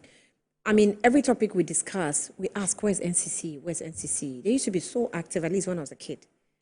Now it's just almost non-existent. Well, I can't speak for them. I know you can't speak for them, but you need help. Well, and there are institutions that that working through them will help you disseminate your information. Do you understand? Oh yes, we actively explore a lot of partnerships. Beyond NCC, we are working with the CID, for instance. So we are leveraging the network of the police in terms of their reach across the country. We are looking at even our own awareness campaign this year, for example. So people tell us, oh, we know cyber only in Accra. So one of the key projects we are doing this year is to take that message out to the regions. So there are going to be billboards that have started springing up already. Engagements like this on channels outside Accra, so radio, TV, newspaper, across all the 16 regions. So we are doing that. For the security agencies, they come in almost like at the end of the criminal cycle. You know, they come in to arrest, they come in to do prosecution and things like that. But we're not trying to be knee-jerks. We want to do the pre-education before it even happens. Sure. And I mentioned the NCC because NCC know the minutest thing they have to do to get to every single human being. This is an information which I think the NCC is needed than any other, institution for now. Well, we keep exploring all partnerships. We will not rely on just one. I think you should call them. I want to believe that you haven't had any, so much discussion with them so far. Well, we've collaborated with them. I can remember last year there were engagements that were instrumental on together. Last year. Yes. And this last year year we're talking a lot about elections and cyber-related impacts to elections. They were part of the conversation. So these are people we know well. So yes, we'll take that as feedback and engage them a lot more to see how we can collaborate better. Now, in terms of cyberbullying, we do, in fact, even as I sit here, I can call myself, I know I'm guilty at some point, because when I see that someone is attacking me, I attack the person back. That's equally bullying, right?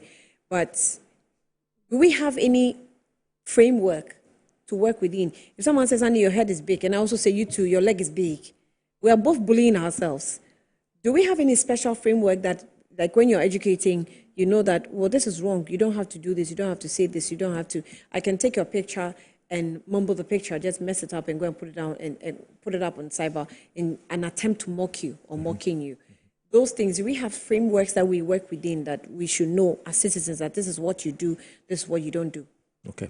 Within the confines of the Cybersecurity Act 1038, as it is, there isn't a direct section that speaks to this, for example. But then there are elements in the law that also speak about how you treat other people, for example, especially children. And especially when it comes to the sexual side of things, those are very specific. What we are doing now under our mother ministry, the Ministry of Communication, Digital Technology and Innovations, is that we are reviewing the laws, the various across the entire spectrum. So not just the CSA, it's looking at even the NCA, the Electronic Communications Act. And so all these gaps that we have where maybe you might not have a specific section of the law to deal with are things that are being considered and will be available. Beyond that, at the moment, it's really around the awareness creation to make sure that people understand that online, there's still some level of etiquette that needs to follow. And so if you look at our theme for this year, for instance, it says a safe, informed, and accountable digital space.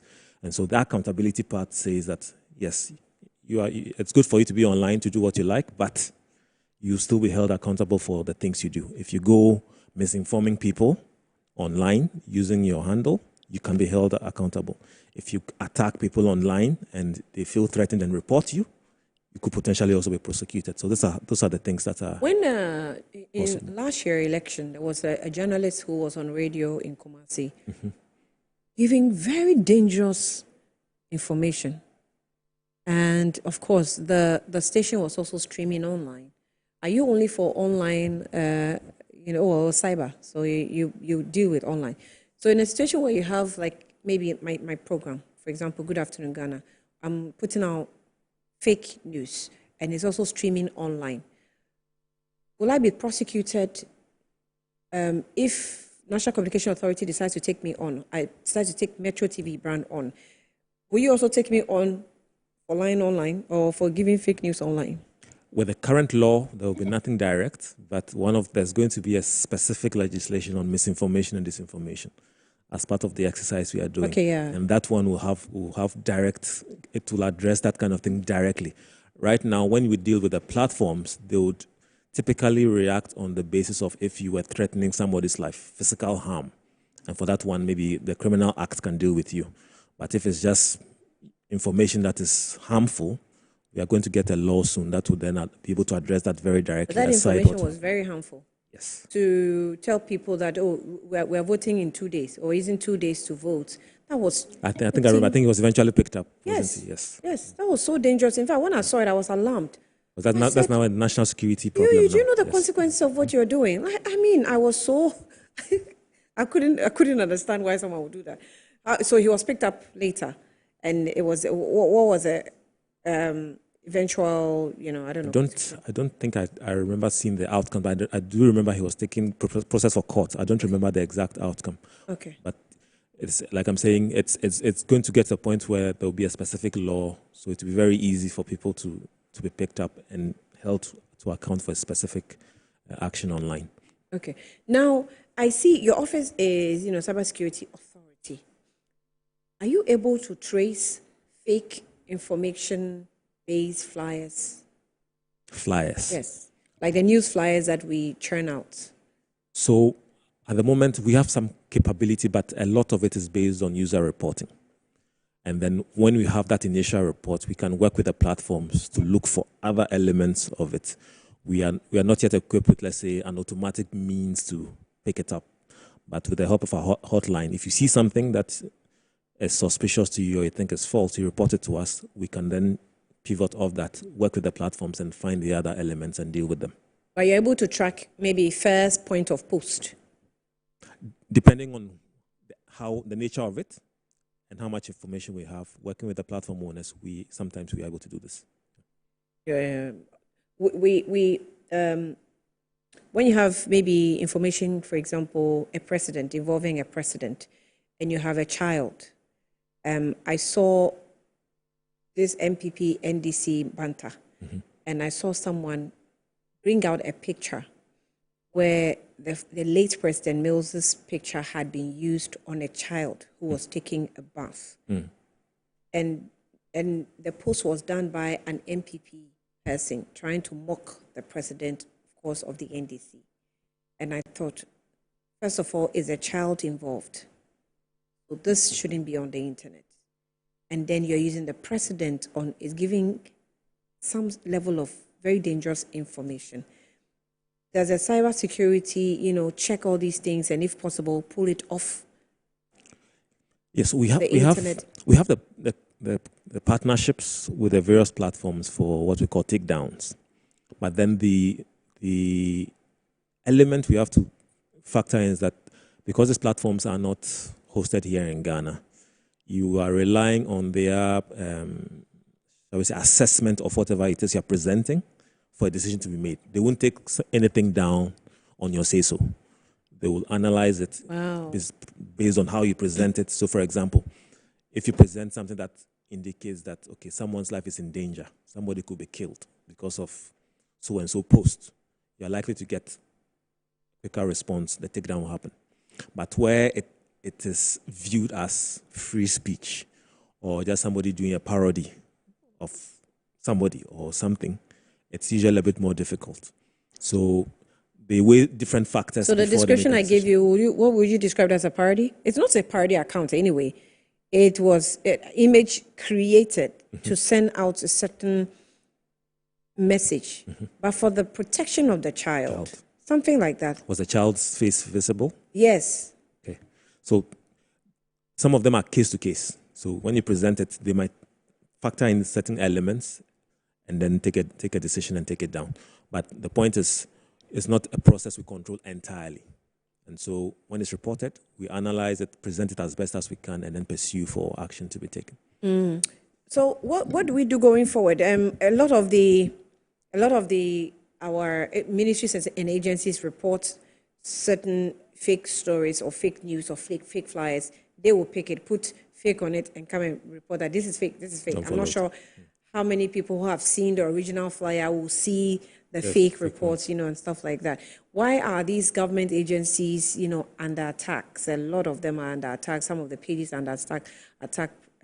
President Mahama, he himself, his page has suffered attacks. Why?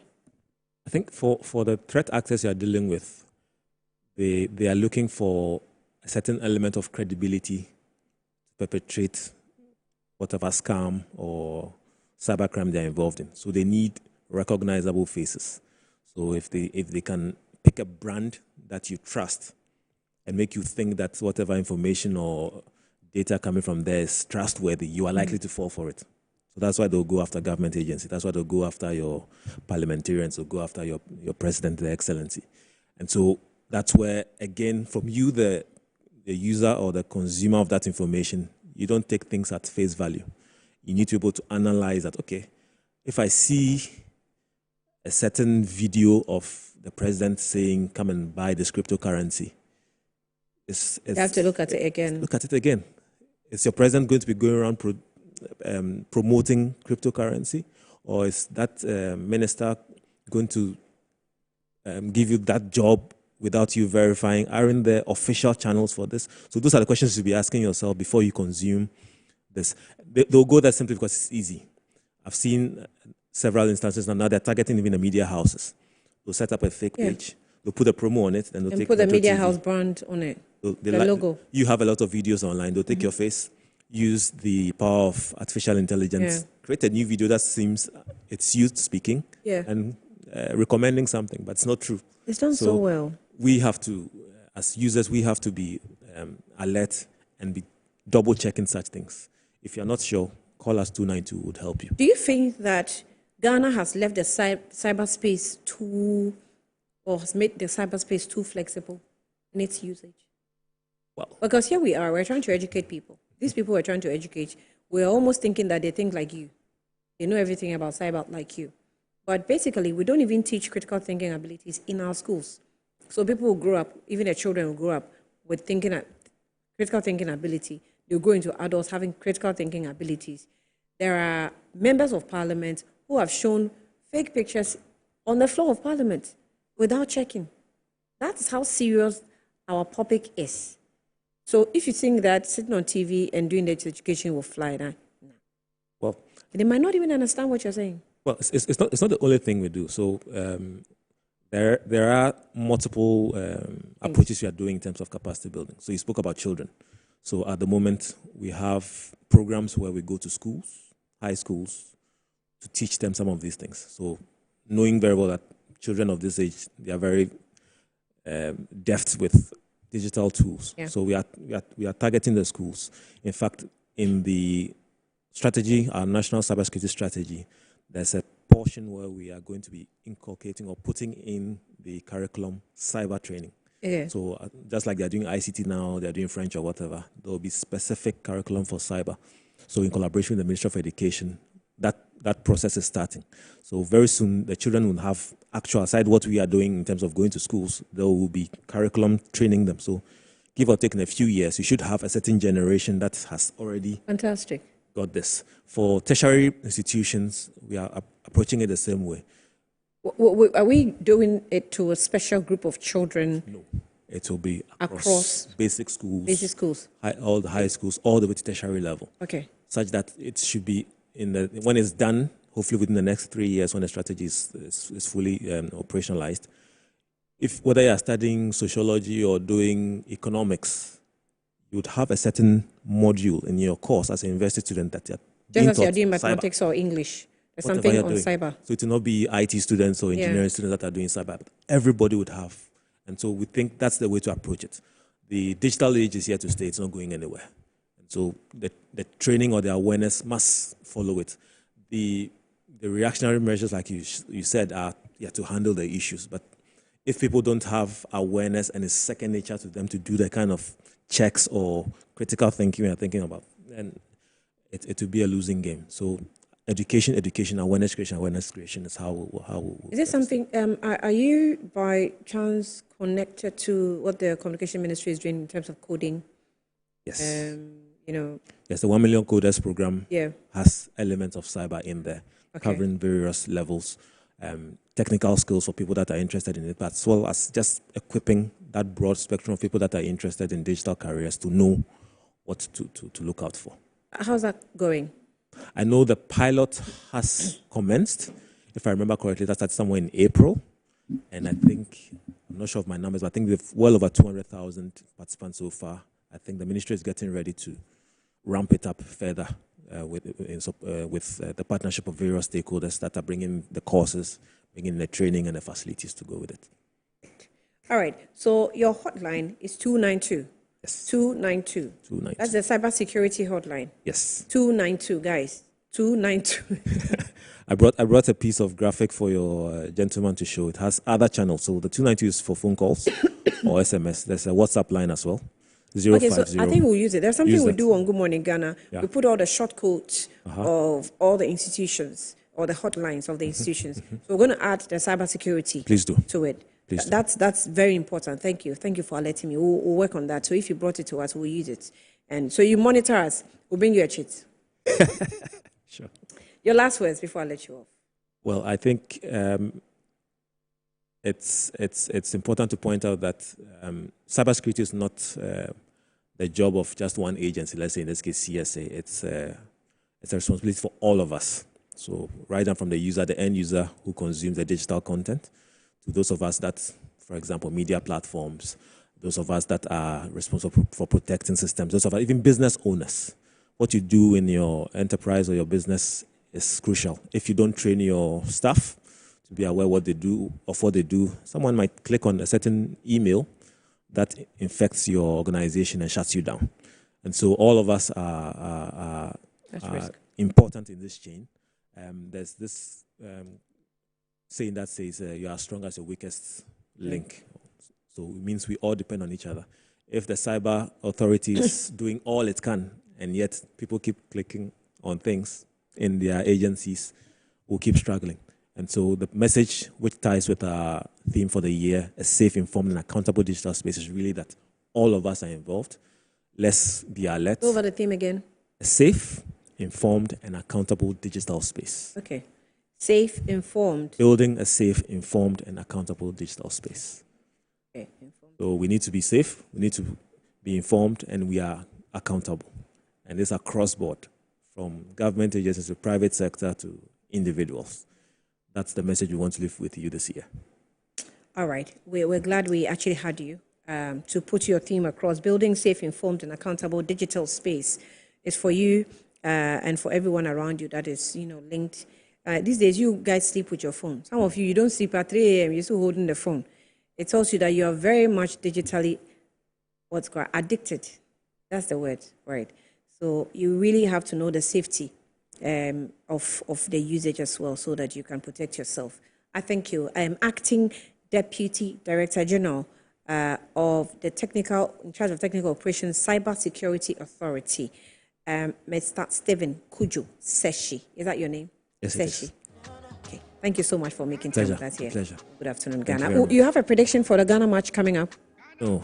Oh, you don't do football? Well, I do football, but I've had my issues with the Black Stars for a long time. So you've given up on them. I watch them from a very neutral stance. Okay, you can't give up on the boys. It's not possible. You are not allowed. You are not allowed. Anyway, let's see how it goes. Yeah, let's see how it goes. Anyway, thank you. We're going to have a short chat or conversation about it with our guy in the studio, Kanija, a member of the sports team. He'll join us pretty shortly. Forget the past, but we move on. Cheers to victory. Bring back the love where you say you get for your country. Forget the past, but we move on. Cheers to victory. I know that it will be hard. We know that the road will be muddy and rough. And see me, I'm an IFA. Heaven knows that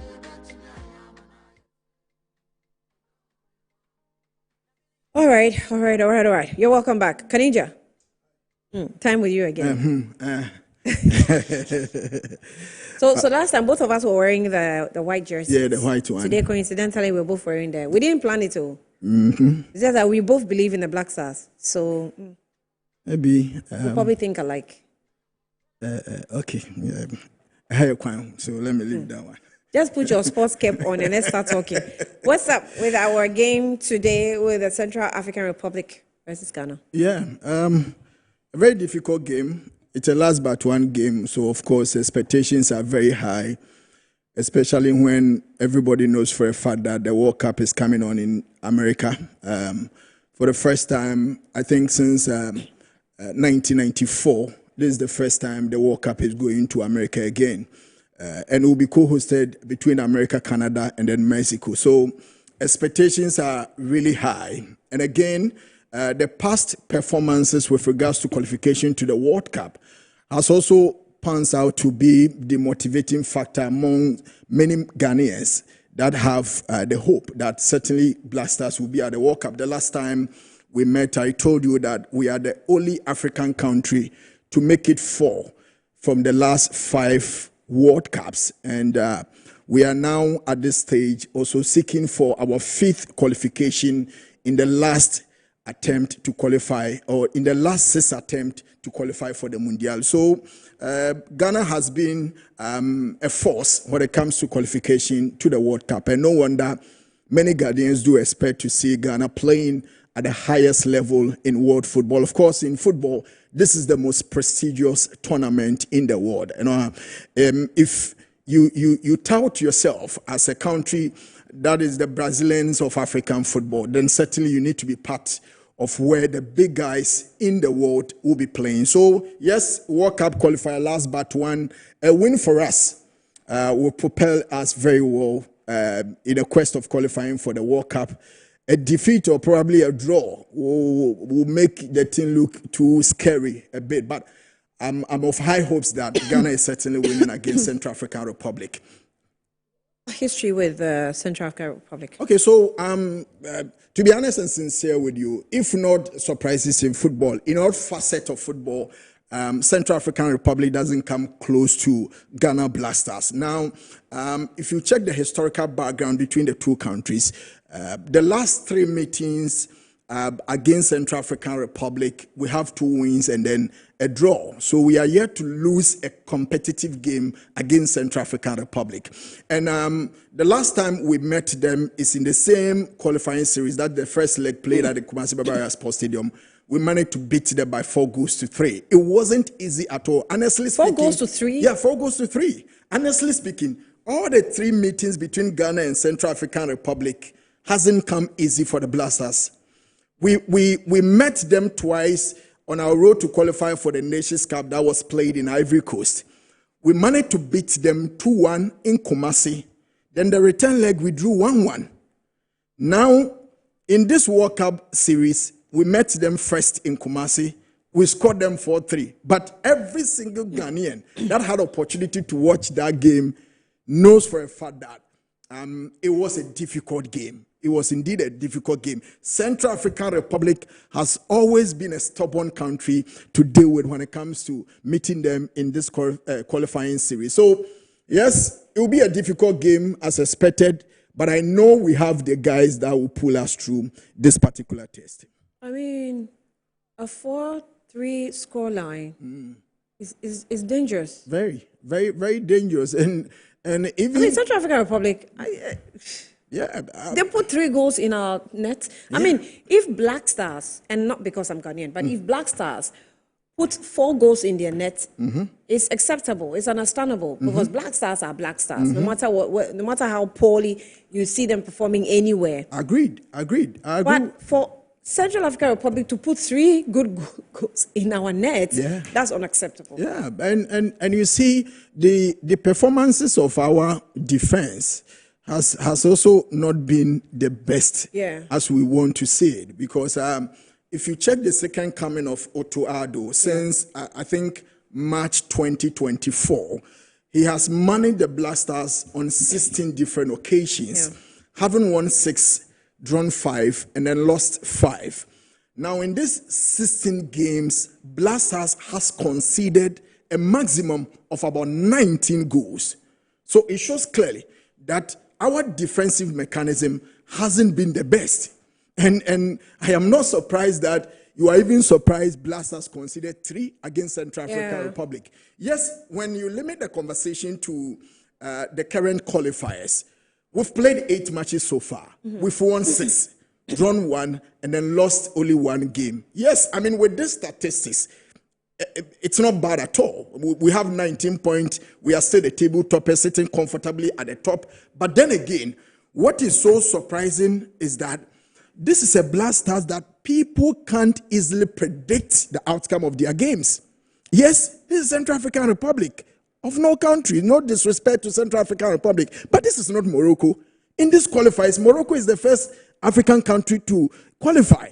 Even with 2 matches remaining, they've qualified already. So if you are meeting Morocco and you are conceding 3, you are conceding 2, that one, it makes a lot of sense, but not against Central African Republic. But the countries, especially Comoros. Comoros. So Comoros is the only country to have beaten Blasters in our last 8 matches in this qualifying stage. So yes, we have to give them that revenge at Accra Sports. But before we come to the Comoros game, there is a Central African Republic that needs to be properly dealt with. And I think that the quality within our team, we should be able to win and win convincingly. Are you seeing some quality? Yeah, a very difficult game to predict, but I know we are either winning 2-1 or 3-0.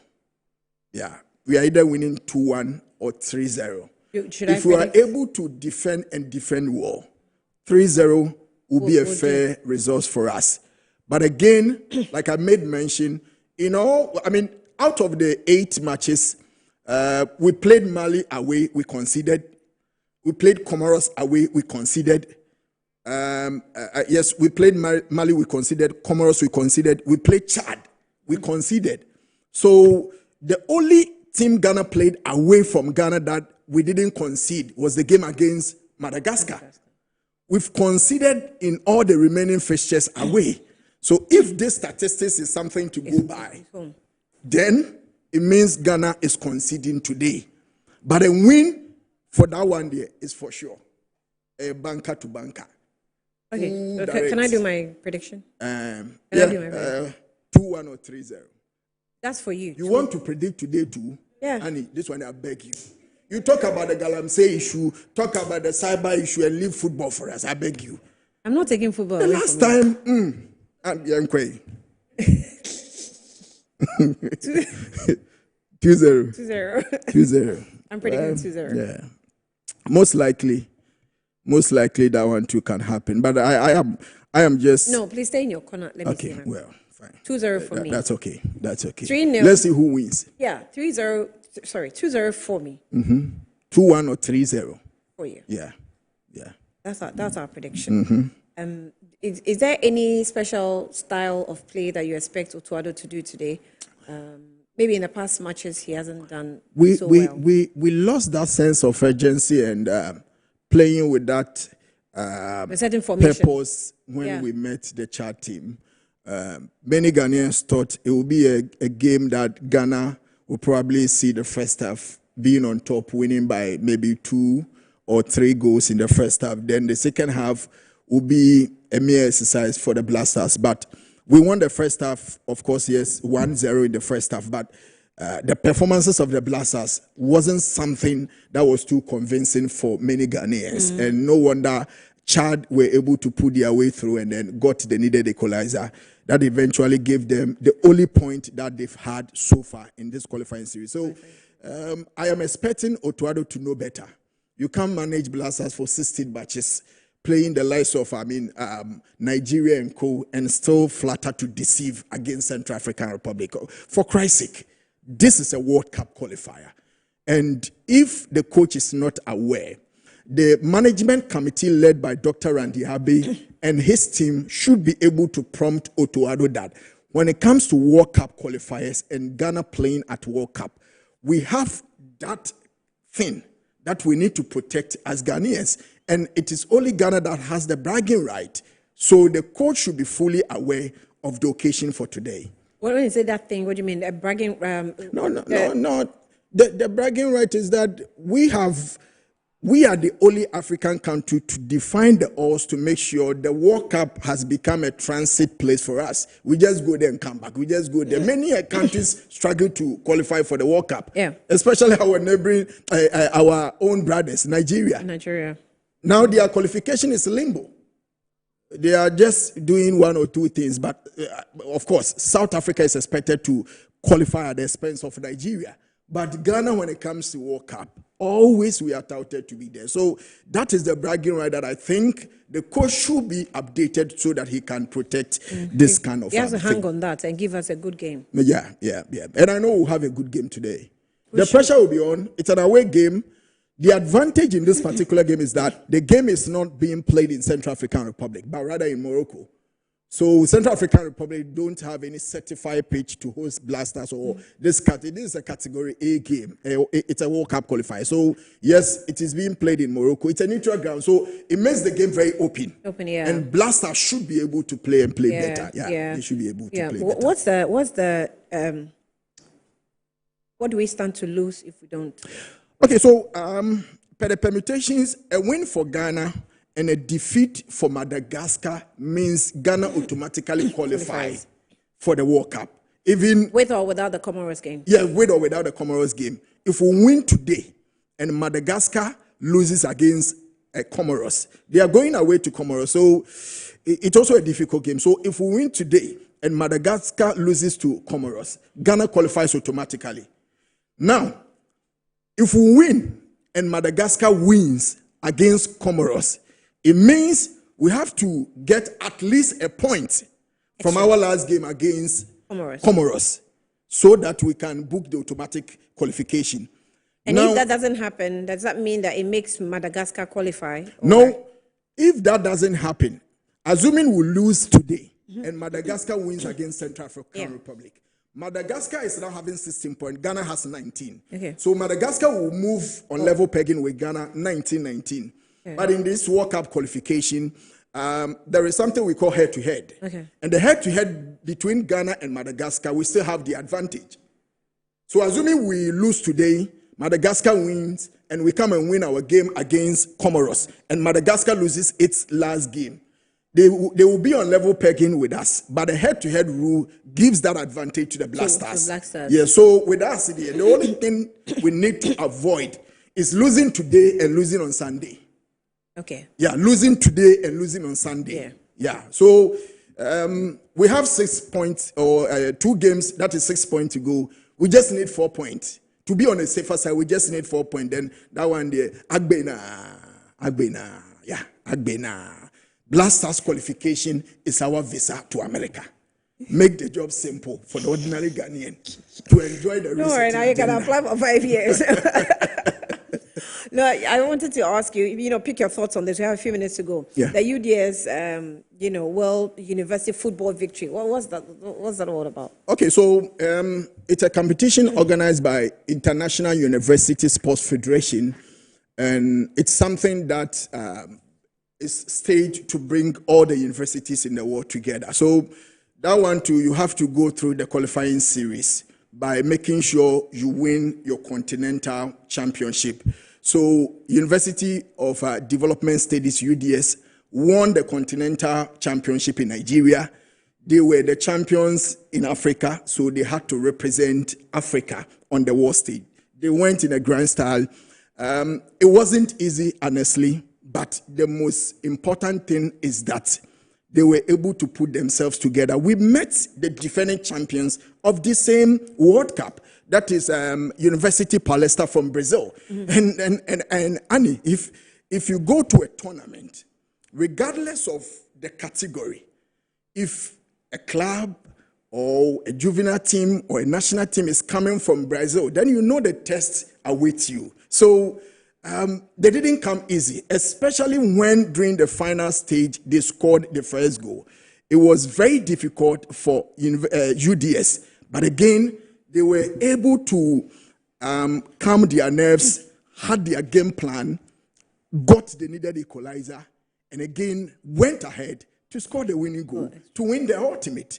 And you see, the success of UDS is a proof of Ghana's capacity to nurture you're thinking ahead of me. I really wanted to ask you how that is impactful on our football or the future of Ghana's in football. I followed the story and it's quite fascinating to me. I'm like, oh wow, so there's hope. Yeah, there is hope. There has always been hope for Ghana.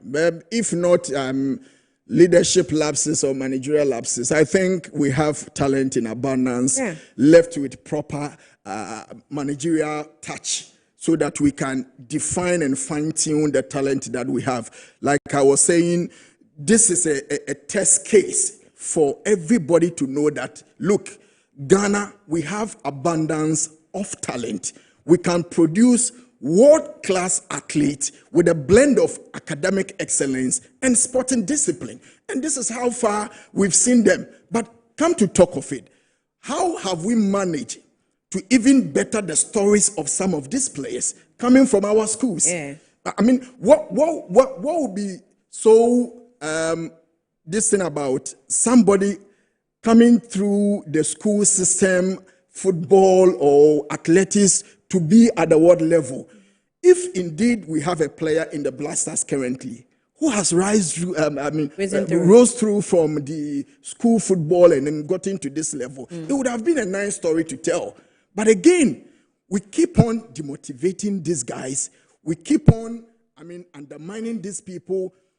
Ghana, we always want to meet people halfway when we see the resources coming. We always want to meet them. We don't want to be part of the struggles. We don't want to, motivate or be there for people through the trenches. And it's quite worrying. Yesterday, I had a discussion with the student representative for UDS, and he said that, look, even the situation in which these players manage to train and the kind of success they've seen, it's quite surprising to them, the student.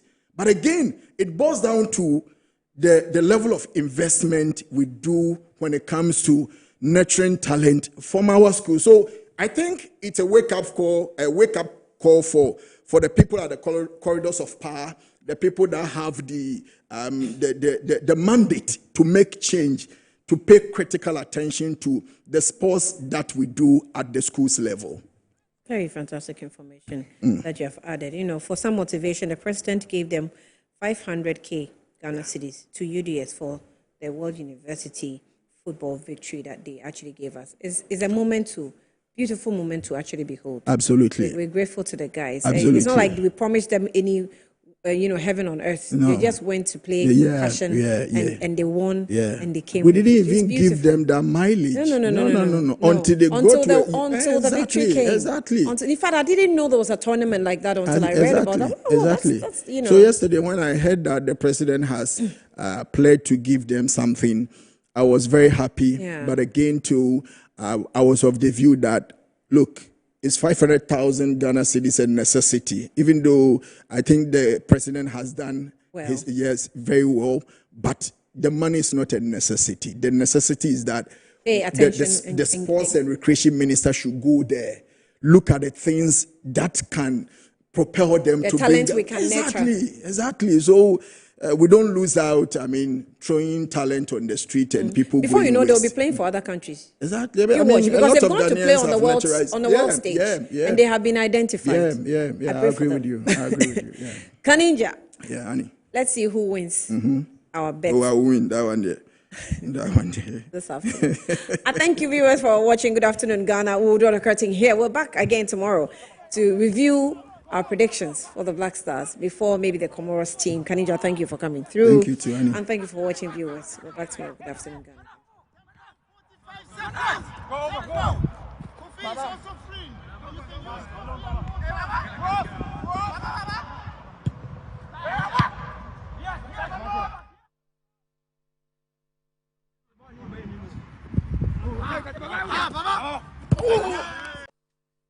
Ghana!